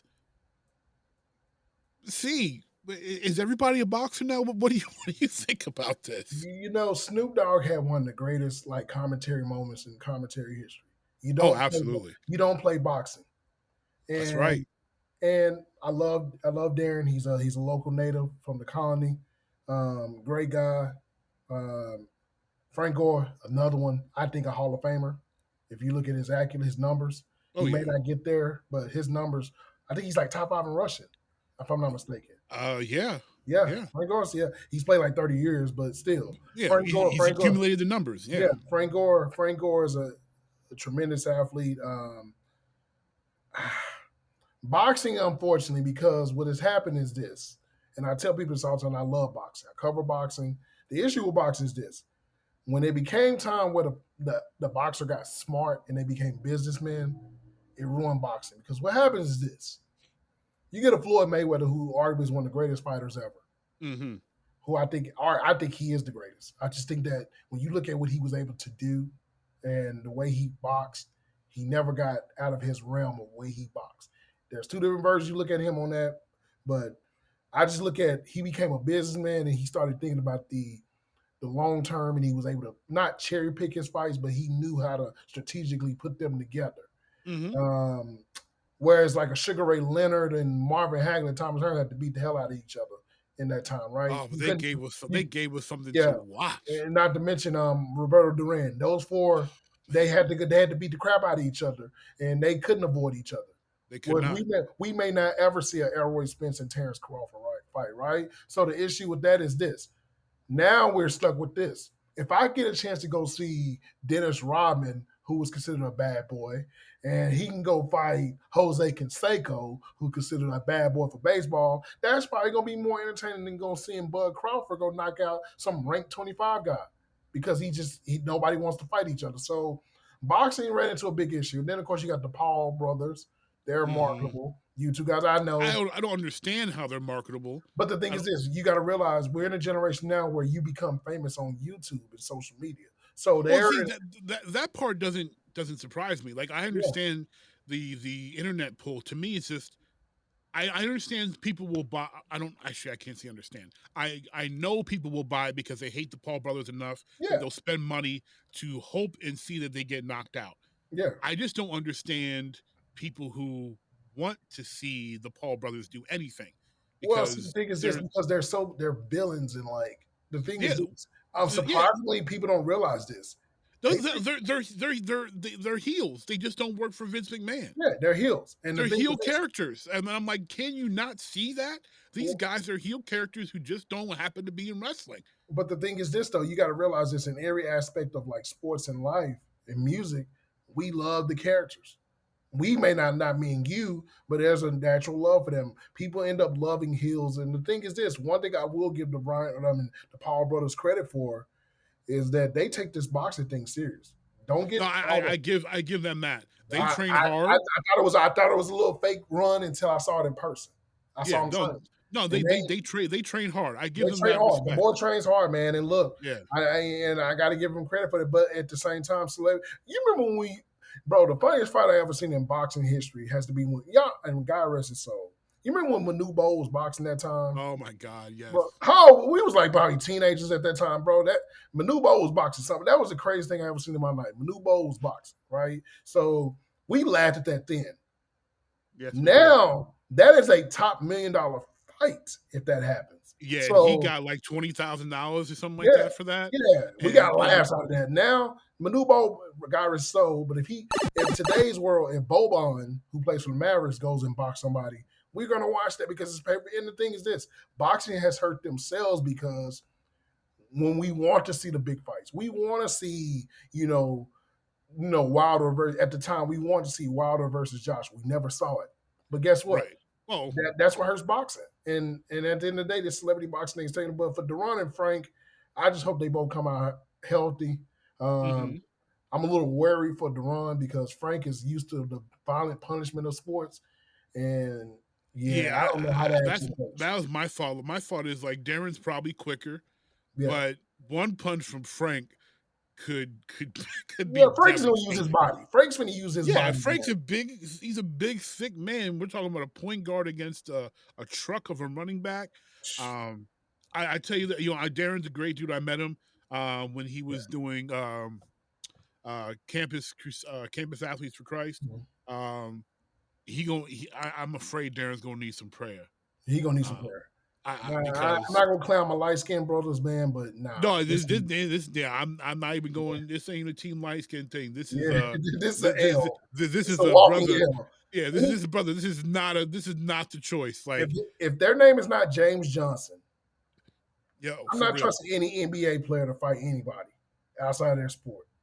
Well, yeah, I mean, now if you gave there's very few. Or David West, guys like that. David West. Now, if you give me old school, if we were talking, if you pulled in Charles Oakley from his time, Yeah. you know, You give me Rick Rick Mahorn, one of them dudes. Yeah, Rick that's cool. Mahorn, Charles Oakley. Yeah. You give me one of We them gonna dudes. see something then. We Yeah. gonna see some bombs then. Michael Cage, Oh my God. Xavier McDaniel, Yeah, those Xavier. guys that had Yeah. that strength and Yeah. that toughness. Yeah. But today's basketball players, no. No. I mean, maybe James Johnson's the rare exception. 'Cause James Johnson He's the fight. only exception because James can actually fight. Yeah. He can fight. He will kill he's a somebody. mixed martial artist. Yeah, He's he will kill trained. somebody. Yeah. Yeah, he'll kill somebody. Maybe Udonis Haslam because he's still kicking around.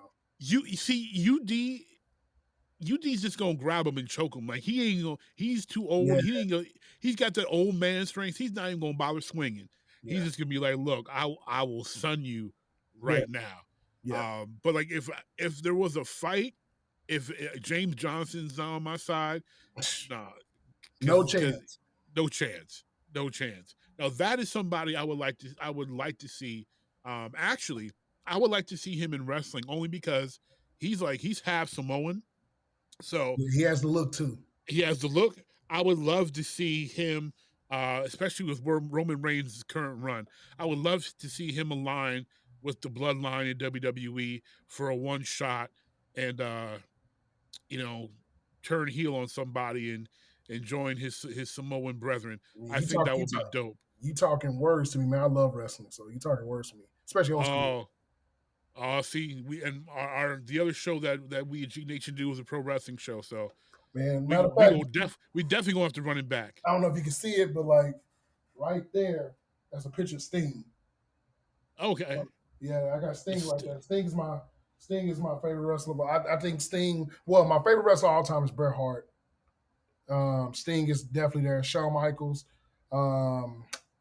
Man, HBK, that's my guy. That's Shawn Michaels is a great guy. I met Shawn Michaels before. Undertaker, of course. You got Sting, Ric Flair, Booker T, who I think had an underrated career. I don't even count the WWF stuff or the WWE stuff. He was just a hell of an athlete at his time. Oh yeah. You go down a list of wrestlers, man. I love it. Only wrestler I don't like is Goldberg. I thought Goldberg is trash. Always has been. He's a sham. And him and Hulk Hogan. And it's nothing to do with the racist part of Hulk Hogan. Hulk Hogan couldn't wrestle. He was just a great persona. So I have to disagree with you there. So you think he was a great wrestler? Hulk Hogan could wrestle. He just and if you see from his older stuff, okay, yeah. There's a great match he had with the Great Muta in Tokyo where Hogan was working. Now he will never be in the Shawn Michaels, Bret Hart, Bryan Danielson, Chris Benoit, Kurt Angle territory. Yeah. But Hogan knew how to work. I didn't personally enjoy most of his work, and I didn't even like Hogan at all, really, until he turned heel with the NWO. I knew who he was, man, but I didn't like him. Yeah, there we go. I didn't like him at all until he turned heel. Yeah, Hollywood Hogan. That's Hollywood Hogan. That persona, I was mad because I was like, I want to buy a Hogan T-shirt now. Like me, Hogan, what? Yeah, Hollywood Hogan had us in a weird mode, but yeah, just being a heel. But yeah, James Johnson could be, and he actually likes wrestling too, ironically. So I think it would be cool to see him in that. Vince needs to make that happen. Yeah, because I would love to see it. All right, moving on to the quick hit. Mikey Williams. And anyone listening who does not know, Mikey Williams is a 17-year-old stud basketball player. He recently signed a landmark endorsement deal with Puma. Yes. What do you think, about the Mikey being able to take advantage of this, pretty much with NILs now being a thing and these kids can get paid? What do you think about Mikey getting paid here? I think it's a blessing, man, because you grew up in the inner city, man, and as an athlete, as a good athlete, the disadvantages that you had, the marketing that people made money off of you never knew it. When you was playing high school ball, them tickets was not sold because of the team. The people came to watch you, and I think at the end of the day, you never had a chance to make the money. And now these people, these kids are now able to take care of their families before they even touch an NBA contract. I've never been a big fan of college sports, even though I can tell you about college sports and by every team and every aspect. I was never a fan because I always looked at it like these kids have to eat bologna sandwiches and struggle, or like Mm-hmm. you grew up in Detroit, you know about the Fab Five. They tell you they had to go That's beg those are for my guys, man. yeah, Yeah. they had to order they had to beg for a box of pizza. And these dudes Mm-hmm. are on billboards everywhere. They walk by the Foot Locker thing and they got a post over, and they couldn't do. They made Nike black socks what they were. Oh yeah, the Like, come on, man. those all black Harachis. Yeah, Nobody come cared on, about bro. them until the Come Fab on, man. Five rocked Come them. on, man. By the way, C Webb should be on the top 75. Let's talk about that. Now, if you want to go there, I think he should, man, because man, he played in the wrong era. That's all I'm gonna say, because he got kind of screwed playing KG, Dirk, and Tim Duncan's era But of power see, forwards. but that boosts him for me because Yeah. he put them numbers up against that level of competition. Where you mentioned Dwight, Dwight didn't have at the power forward or the undersized center. He didn't have that level of competition that he had to bang with every night. No, man. You know, Chris had to face the best of the best, one of the best eras for power forwards ever. Probably either the best or second best power forward era ever. And in playing in the West, he had to see, he said, Dirk, KG, Duncan every night. Young Elton Brand every night. Dude, them Like, Sacramento Kings, you want to talk about heartbreak, man. oh, just talk about just getting robbed. They got robbed. One I of mean, my just favorite teams I ever watched, by the way. But yeah, man, like, I'm happy for Mikey, man. And Puma's out there getting these young eccentric guards like LaMelo. mm-hmm. They're doing a great job with that. I'm happy for these kids, man. I think it should be more of that. Because at the end of the day, if something can happen, injuries can happen. And Absolutely. I'm happy that brands are actually not saying we're gonna wait till you get out of college to give you this money. No, we're gonna give it to you in high school. And look, man, Mikey is well deserving of. He's one of the best young players in the nation. And I just think it's dope that he's gonna be able to go into college with his if he decides to do the college route, or if he's gonna go overseas, but he has his own shoe, not his own shoe, but he'll be a part of a brand. And I salute Puma for doing it, because Amani Bates didn't get that, right? But Amani Right. Bates he's a hell of a talent. We watched him the other night go crazy, right? Shed Holmgren, all these young basketball players, right? So I just look at it like, man, could you imagine if Zion could have did this? Could you imagine I, what we would have saw? man, I just you just talk about like C Webb. Like I can imagine, Could you imagine what you know, man? I can imagine Sean Kemp. Like, Bro, see, people. I was telling my nephew today. My nephew, he's on the hate C Webb run because of his TV stuff, and I'm like, look, okay. now when it came to basketball, he had to go back. I was like, look, go back, and I told him, I said, go look at C Webb play, and then come back. He said, man, C Webb in today's NBA, he's 30 and 15. I was like, yeah, Yeah, and he can easy. pass, Easy. And and he he can can pass, handle. and he can handle. I mean, the dude did everything, man. C was one of my guys. I love, and he gets on me every time because I call him by his real name, which is Mace. Yeah, Yeah, Mace. Yep. yeah. I get him on about that all the time, and I say, you ain't no Chris, you're a Mace. he laughs about But it, the but thing is, he doesn't look like a Chris. he doesn't. He doesn't. But man, he's iconic in hip hop. Corners and stuff. He's on one of my favorite TV shows of all time, New York Undercover. He was on the Yeah. episode of that. Like he's in hip hop. He produces music. He does all this stuff, man. He's culture, man. So Yes. yeah, man, I'm happy for Mikey, man. We're gonna start seeing more guys. I wonder what other sports like. I think football may be a big issue because you just don't know. I think we're gonna see some baseball players. I think we'll start to see some baseball because Yeah. the Bryce Harpers of the Oh my God. world, the Steven Strasburgs when they were in high school was all that hype. Yeah. They definitely would have gotten paid during this. Basketball is going to be able to take the most advantage of it because it's such an individual based sport. But those definitely, and also, it's not going to come as regularly as it will especially for basketball. But your track and field stars. Oh my Every God. 4 years. Yeah, They're those young ones are going to start getting paid. Like Sha'Carri Richardson, you take this back a couple years when she's coming out of 18 years old, coming out of high school, and she's making noise at the Olympic trials. And she didn't make it, but she's making noise. Yeah. People are coming to a realization of who she is and what she can do. Oh, she's getting signed to a deal. Not like it's not a huge deal, but she's getting signed to a deal. Absolutely. Like, could you imagine? Like, me and you, we've been blessed, man, to watch these sports like through the years. Like, think about LeBron James. Oh yeah, LeBron James. If he was in high school, his junior year, he would have had a shoe deal. It wouldn't even been a thing. Honestly, I think he would have had it. I think even before, well, definitely his junior year. Yeah. And I was kind of surprised that he didn't go with Adidas after all the money Adidas threw at St. Joe's. Sonny I'm sorry, Vaccaro is at the St. Mary's. Sonny Yeah. Vaccaro is a genius. That's all I can say. Sonny's, yeah, the fact that Nike got him over Adidas, I'm still surprised by. Yeah.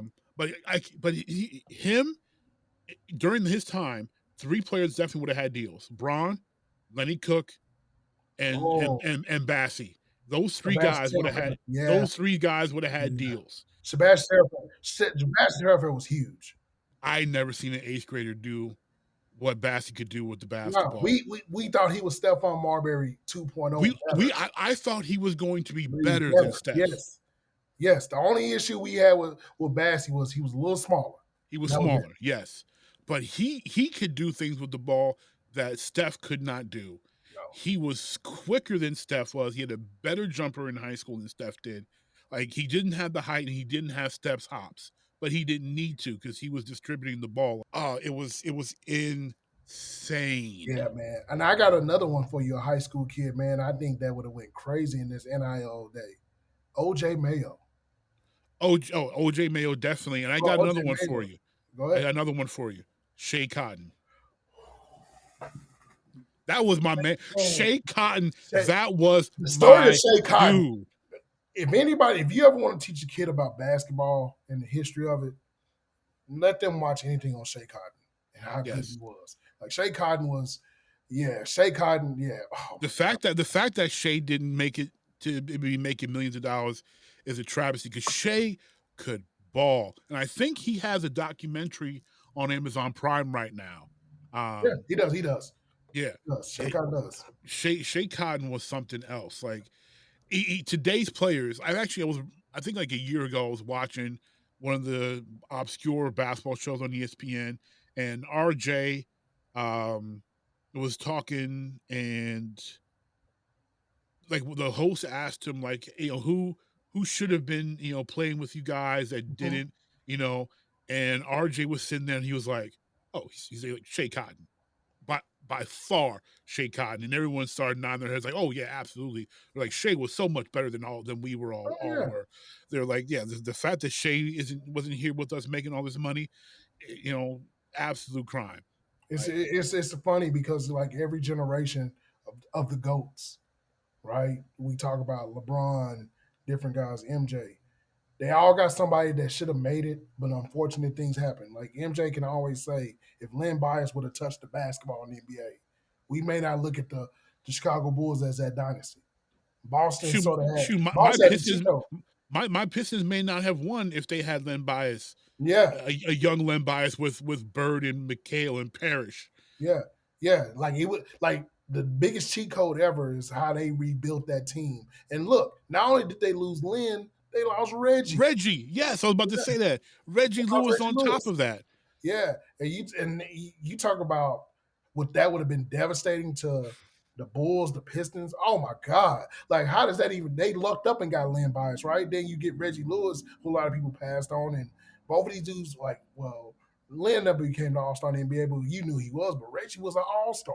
Yes, he was, and he was a tough guard and a good defender. Yeah, so like, man, it's just I'm glad for these young athletes, man. I think that it's a blessing that they all get a chance to make money for their families. Like, we didn't get those opportunities of friends we knew that were good enough to make it like that. They didn't see that. Like, they was out there, maybe got the free shoes from the homie in the neighborhood, right? Or somebody took care of them, but the mom and dad had to work like 10 jobs for you to have the kicks to play in. But man, I'm just happy for Mikey, man. And like I said, I hope to see more of this. And I'm happy that brands are being, open to do this because it also takes money for them to do it. They got to know that this is probably more big of a risk than reward because Mikey could end up being not good. He could blow it. Yeah, he could end up being not good. He could blow a knee and never be the same player. They're taking a risk. But I think that the money that these brands are willing to spend will not only help the players, but I think it's going to help the game because you mentioned college sports. And if you ever, decide to go and listen to any of our old episodes, you will find that Unique DNA and myself, we absolutely detest the NCAA. We are big NCAA haters. I believe that for the good of basketball. And if I had the money, I'd do it. And if you ever can get me in a room full of NBA players, I'll tell them this is my plan because there should be a viable minor league basketball league. And I'm not talking big three. There should be a viable minor league basketball league that can compete with the NCAA, that puts these players in the spotlight, gets them Love it. paid, and lets them grow up, give them a couple, and that has them have contractual out. So if they want to declare for the draft, they can. And if they don't, go to the NBA because they're not good enough, they can at least play for that local team. They can make a whole lot of money. No, they may not have $200 million contract, but if they can play 10 years and make $50 million over their time because they're playing and making money for that area, why not? Like Well, there should be a major, especially for basketball, there should be a major minor well, league. well, you're preaching the gospel, man. Because look, they got that now overseas. Yes, Luka Doncic grew up a pro. yeah.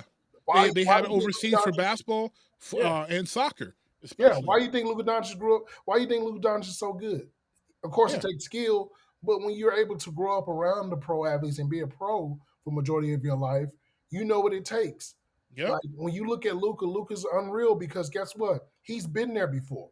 Like when people He say, "Well, Luka's never won," yes, he has. He's won the second hardest league in the world. right, He's and won he did it as a teenager. as a teenager.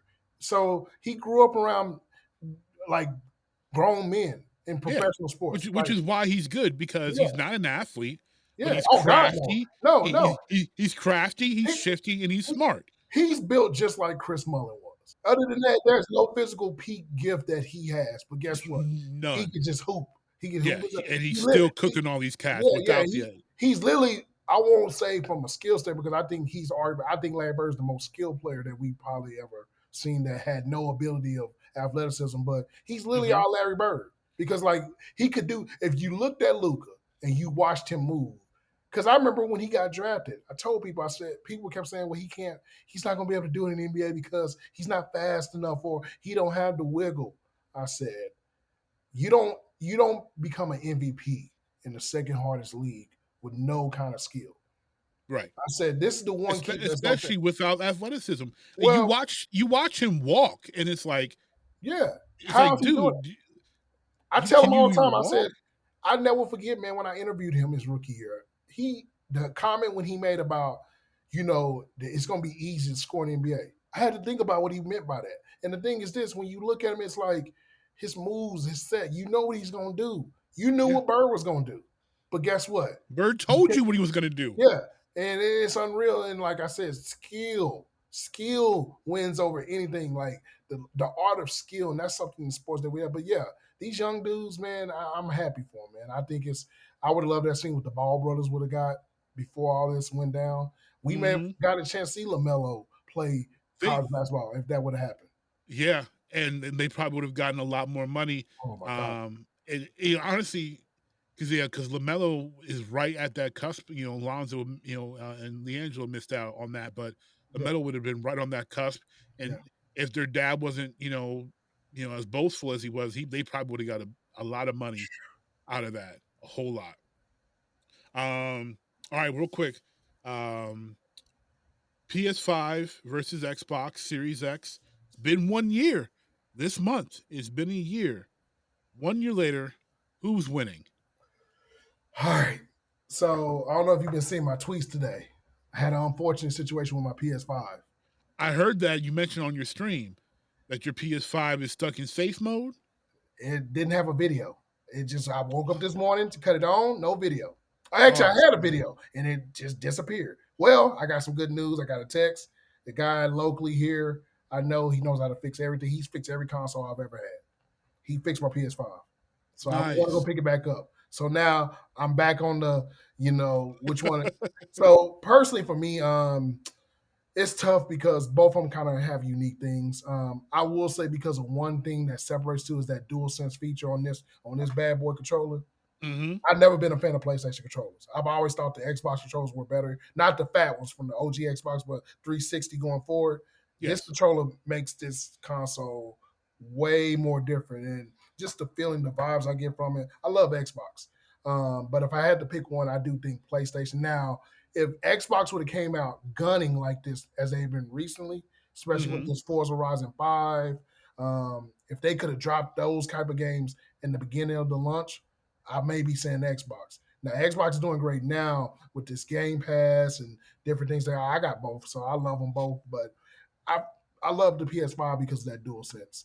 I'm not a God of War fan. I'm not gonna lie to you. I probably played 10 minutes of God of War, maybe an hour. I'll give you that of all of them. I haven't even pressed start Yeah, personally. yeah. So I'm not a God of War guy, but you know, PlayStation has always had some sort of staple, and especially in North America, even overseas. But North America, like we got history with that. Xbox Play, didn't really. Xbox didn't do PlayStation it. gets PlayStation. They get exclusives, They do, and that's something that Xbox fails at. And look, I tried to and you fight know it for what? years. Xbox dropped the ball majorly with one Some game I've been waiting for, and that's the remaster of Knights of the Old Republic. And the don't fact get me that started. the fact that an Xbox It's going to exclusive PlayStation.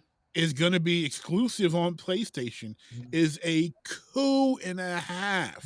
Yeah. And like I said, man, I love Xbox what they're doing right now. Like I said, I got both. But if I had to pick, now I was mad earlier. If you'd have asked me about a couple of hours ago, I'd have told you Xbox is better. You ain't got nothing. You look, you would.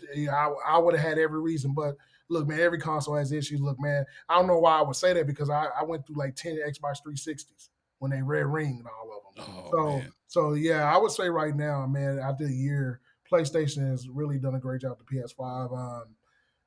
They just got the exclusive. Like, look, man, Spider Man is beautiful. Miles Morales is beautiful. I just beat. You know what? Because I play a lot of sports The games. fact that they got the brother's hair right, like the fact that a brother's his hair He had a fade. finally looks right on a game, and it's a fresh fade on that. Yeah, It's not another brother with dreads yeah, or cornrows lazily done. yeah, This brother's fade is tapered. yeah. His line is immaculate, And they have like he music. just just like he stepped out of a Harlem barbershop. I'm like, this is what I'm talking about. Spider Man did well. And it makes me wonder what the hell Wolverine's gonna look like. And I think we Yeah. all gotta hope the best for that. And I hope that we don't get screwed in that. But like I said, they done a great job with Spider Man and Spider Man Two. When Miles, the day that console came out, the PS5, the first game I had to see for myself was Miles Morales, and I played it for like a couple hours. But then I went to my usual sports games, and then I Mhm. finally went back recently and beat the game, and I was just like, oh my god. I should have played this Yeah. early. So yeah, man, PlayStation right now, PS5 is definitely the system. But if Xbox keeps doing what they're doing, man, look, this Forza Horizon 5, if you haven't played it, beautiful game. And Xbox has gonna have a couple exclusives that I'm interested in. Yeah. I forget the name of it, but there's a space game that's coming out that's gonna be Starfield, exclusive to um what's it Starfield, called? Starfield. That might have been it. It's got a female lead. Yeah, I think that's it. Yeah, it's Starfield. You talking about Yeah, Starfield? Starfield. Yeah, Yeah. which just looks absolutely Insane, insane. gorgeous. You Like, I mean, know, I'm a big Destiny player. I play a okay, lot of No Man's Sky. I'm a Star Trek. I'm a third generation Trekkie. Like, I love space stuff. You okay. know, Battlestar Galactica. So Like, I'm a big sci-fi nerd. did you ever play? Um, Did you ever play the? I wanted to play it. Deliver Us the Moon. I haven't played that. That I want to play. You got to play that. You got to play that. That is different. Deliver Us to the Moon is different. It looks great. Yeah, I've seen gameplay on it. yeah, That I've got to try too. Starfield looks like I'm gonna. I saw the trailer for that and I was like, I'm gonna buy an Xbox for this game. Like, yeah, yeah, you got this is to. a game I have to play. Beautiful. Absolutely beautiful, hands down. All right. Speaking of beauty, we're gonna end this show talking about beauty within shoes. So I've got a couple copper drops for you Mhm, to close out in the mhm. sneaker world. Um, right around the corner, the Jordan. Actually, by the time this episode airs, the Jordan 12 royalties will have dropped, and Lord willing, I will have snagged a pair. Copper drop for you, see the Jordan 12 royalties. It's like the taxi, so I would say a cop. Definitely. You can mix the laces, white or black on those. I think it's a dope shoe. You can't go wrong with a Jordan 12, especially in the black and white colorway. So I'm gonna go cop. No doubt. Next, the Gundam just dropped this week. Yes, The Gundam Nike Dunks. You copping or dropping these? cop. Funny story behind that. When I saw the actual video of that statue of that Mm-hmm. Gundam like that, it looked like a transformer, and I saw it Yes. move. It kind of, I was like, we're in trouble. We're all gonna die. I thought we were all gonna die. I said, I literally told everybody. I tweeted this out. Literally, we're all gonna die, and I had the video on there. Knowing the story behind that, how big that is in Japan, I think it's dope to have themes on shoes. And look, right now, SBs are the hottest theme. So where I remember at a point in time, SBs you can get them for cheap, but now you can't find them. Super cheap. They sold Well, out obviously on sneakers out, but I love the yeah. theme of the shoe. I'm mixed on the shoe, but I would copy because of the theme. And like I said, I think it's a dope theme, and it's a collector's item more than anything. That's what. If I had the money, I would cop them. Just put 'em up. Just because I would put them on the shelf. Yeah. I mean, they don't make dunks my size. Yeah. The Skater Boys made the dunks expensive, and then they also made the dunks no longer a basketball shoe, so they don't make them in Yeah. Bigfoot basketball player sizes anymore. Yep. But as an old school '80s anime nerd who grew up watching Gundam, Yeah. I would absolutely buy these just to sit on my shelf. Yeah, that scared the hell out of me. That damn thing scared the hell out of me. I was like, bro, we're about to die. We're about to die. Do you hear me? I said, if that thing moves like that, what happens if you just go outside and you saw that? What do? You probably just like die. So yeah. The anime nerd in me would have been like, I gotta get my own Gundam because I know someone bad's gonna get one. And I'm gonna have to fight back. So Yeah.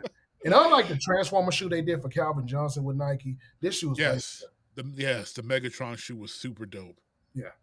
All right, last one. M&M's and Adidas, the M&M Adidas Forum lows. What do you think? Yeah, with this Forum shoe they're doing, Adidas is doing a lot of collabs because they actually had the Star Lord shoe that they're doing. They got 2 of those. I just can't rock Adidas. I've tried. Like I love Dame. That's my guy. Like my guy. Yeah. I like the theme of the shoe, and like I said, I've always been a person that loves themes, but I'm gonna have to say pass on it, man. That's a resale shoe for me, and honestly, like Adidas has just been they're on a bad run right now. They're especially with the basketball line sort of dying out. Derrick Rose still has a shoe, which I think Derrick Rose is a great guy, but when you look at their line, like Trae Young has a shoe nobody cares about. Yeah. I love Trae Young. And James Harden shoe don't even sell, I don't think, unless you just like the team he's on. Zach LaVine has left Adidas. He's wearing Nikes now. Same thing with Brandon Ingram. He had the Space Jams on the other night. Yeah. He was doing 360s against us in the shoe. So yeah, man, I'm gonna pass on that because, like I said, with Adidas it's cool, but with Adidas, I think especially with that particular shoe, I just want the standard colorways. I don't need M&M. Yeah, I don't need M&Ms. I don't know if on my shoe. Yeah, like, I think like no pun intended. I don't think any of those brothers need to be walking around with no M&Ms on their shoe. Like it's cool to have. I'll probably put it in the room somewhere or hang it on the wall in here, but I'm not trying to do all that. Like you have to be like a big M&M's fanboy to want M&M's shoes. Nah, I don't even see kids eating M&M's like that. Nah, I'm gonna pass. I just think that at the end of the day, it is what it is, and Adidas, like I said, it's not the same. Like, I think they're trying to I think because you mentioned how poor their basketball division is, I think they're trying to just compete in the casual shoe market, streetwear, just the streetwear market, and that makes sense because the Yeezys are all streetwear. You can't play ball in them things, and that's where they're in the boosts. People tell me how comfortable they are. I can't personally rock Adidas because they're way too narrow for my feet. Not only are my feet big, they're a little wide. So Nike and New Balance are the only shoes I can really actually rock that are big enough and wide enough for my feet. Adidas, I've tried to get them on, they're just too narrow. So they limit themselves with their design, and they don't even seem to be trying really on the basketball side anymore. They're making too much money off of streetwear, and I think they're more comfortable in that lane. And to me that makes sense. If you're more comfortable in that lane, stay there, sign more celebrity artists, sign more rappers, sign more, actors or whatever, and just go the streetwear side and let the basketball side at least go. You mentioned the Dames, like the Dames looked all right, and they were on sale like several months ago, and Bro, I was like looking to try to cop a pair, but no appeal. no, yeah, there was zero appeal. And the only appeal was like, oh, the Dames. I'm like, let me check them out. And I looked at them. I'm like, Yeah. And I love Dame. The only reason why I even thought about buying the Dame 7s or the Dame 6 was because like he had a wrestling theme behind a lot of his shoes. Like Yeah. he did the Stone Cold joints, he did the Ric Flair blue carpet, like the blue robe. the joints. robes, yeah. Yeah. Like he had wrestling theme. I'm like, oh man, I can rock with this because it's a theme. But other than that, I'm like, Adidas basketball, yeah, I ain't doing that. We good. Like I think the last time I really cared about Adidas basketball was probably Kobe and the Crazy 8. Okay. Yeah, Crazy 8. I think that was the last time or even T-Mac, because I remember when I was saying the T-Macs weren't bad. Crazy. The T-Macs are crazy. I remember in high school, that was a shoe you had to have was those T-Macs. Like you was hooping in T-Macs, so yeah. Yeah, but and once when they peaked, when they had their T-Mac, KG, Tim Duncan, Duncan, Chauncey Billups lineup, yeah. Gilbert Arenas, and then after that, it just started tanking. Yeah. No doubt.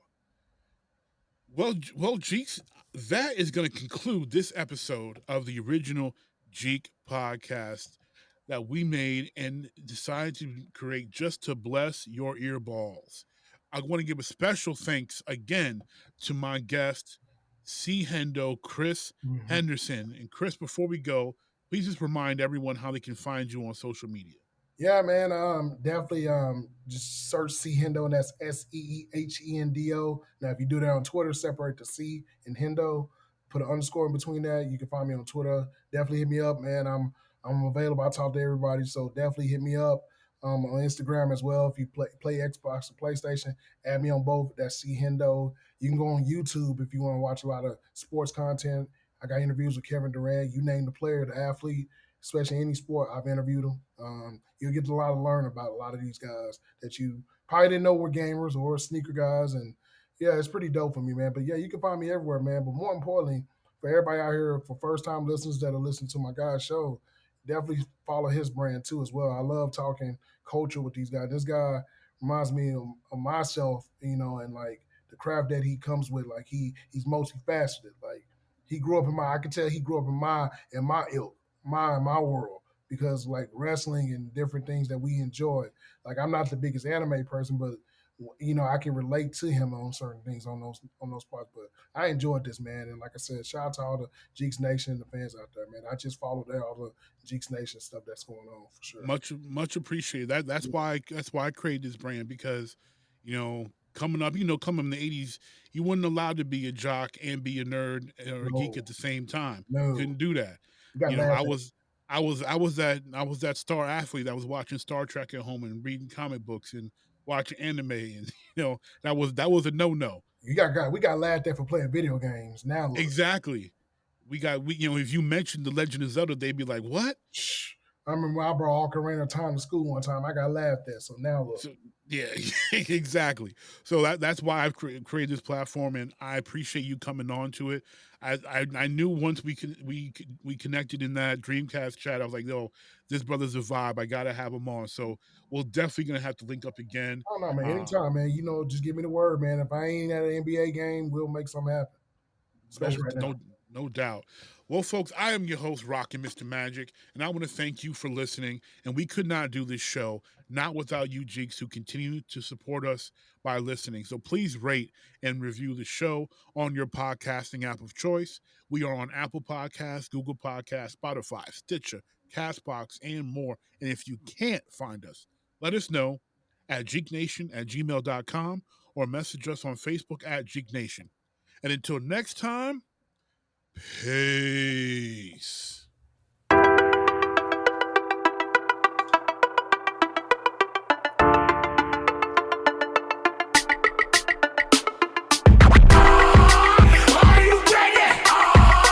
Ready to make an entrance, so backward cut. Come on, clap for me. Oh, yeah. Whoa, slow down. Whoa, speed up.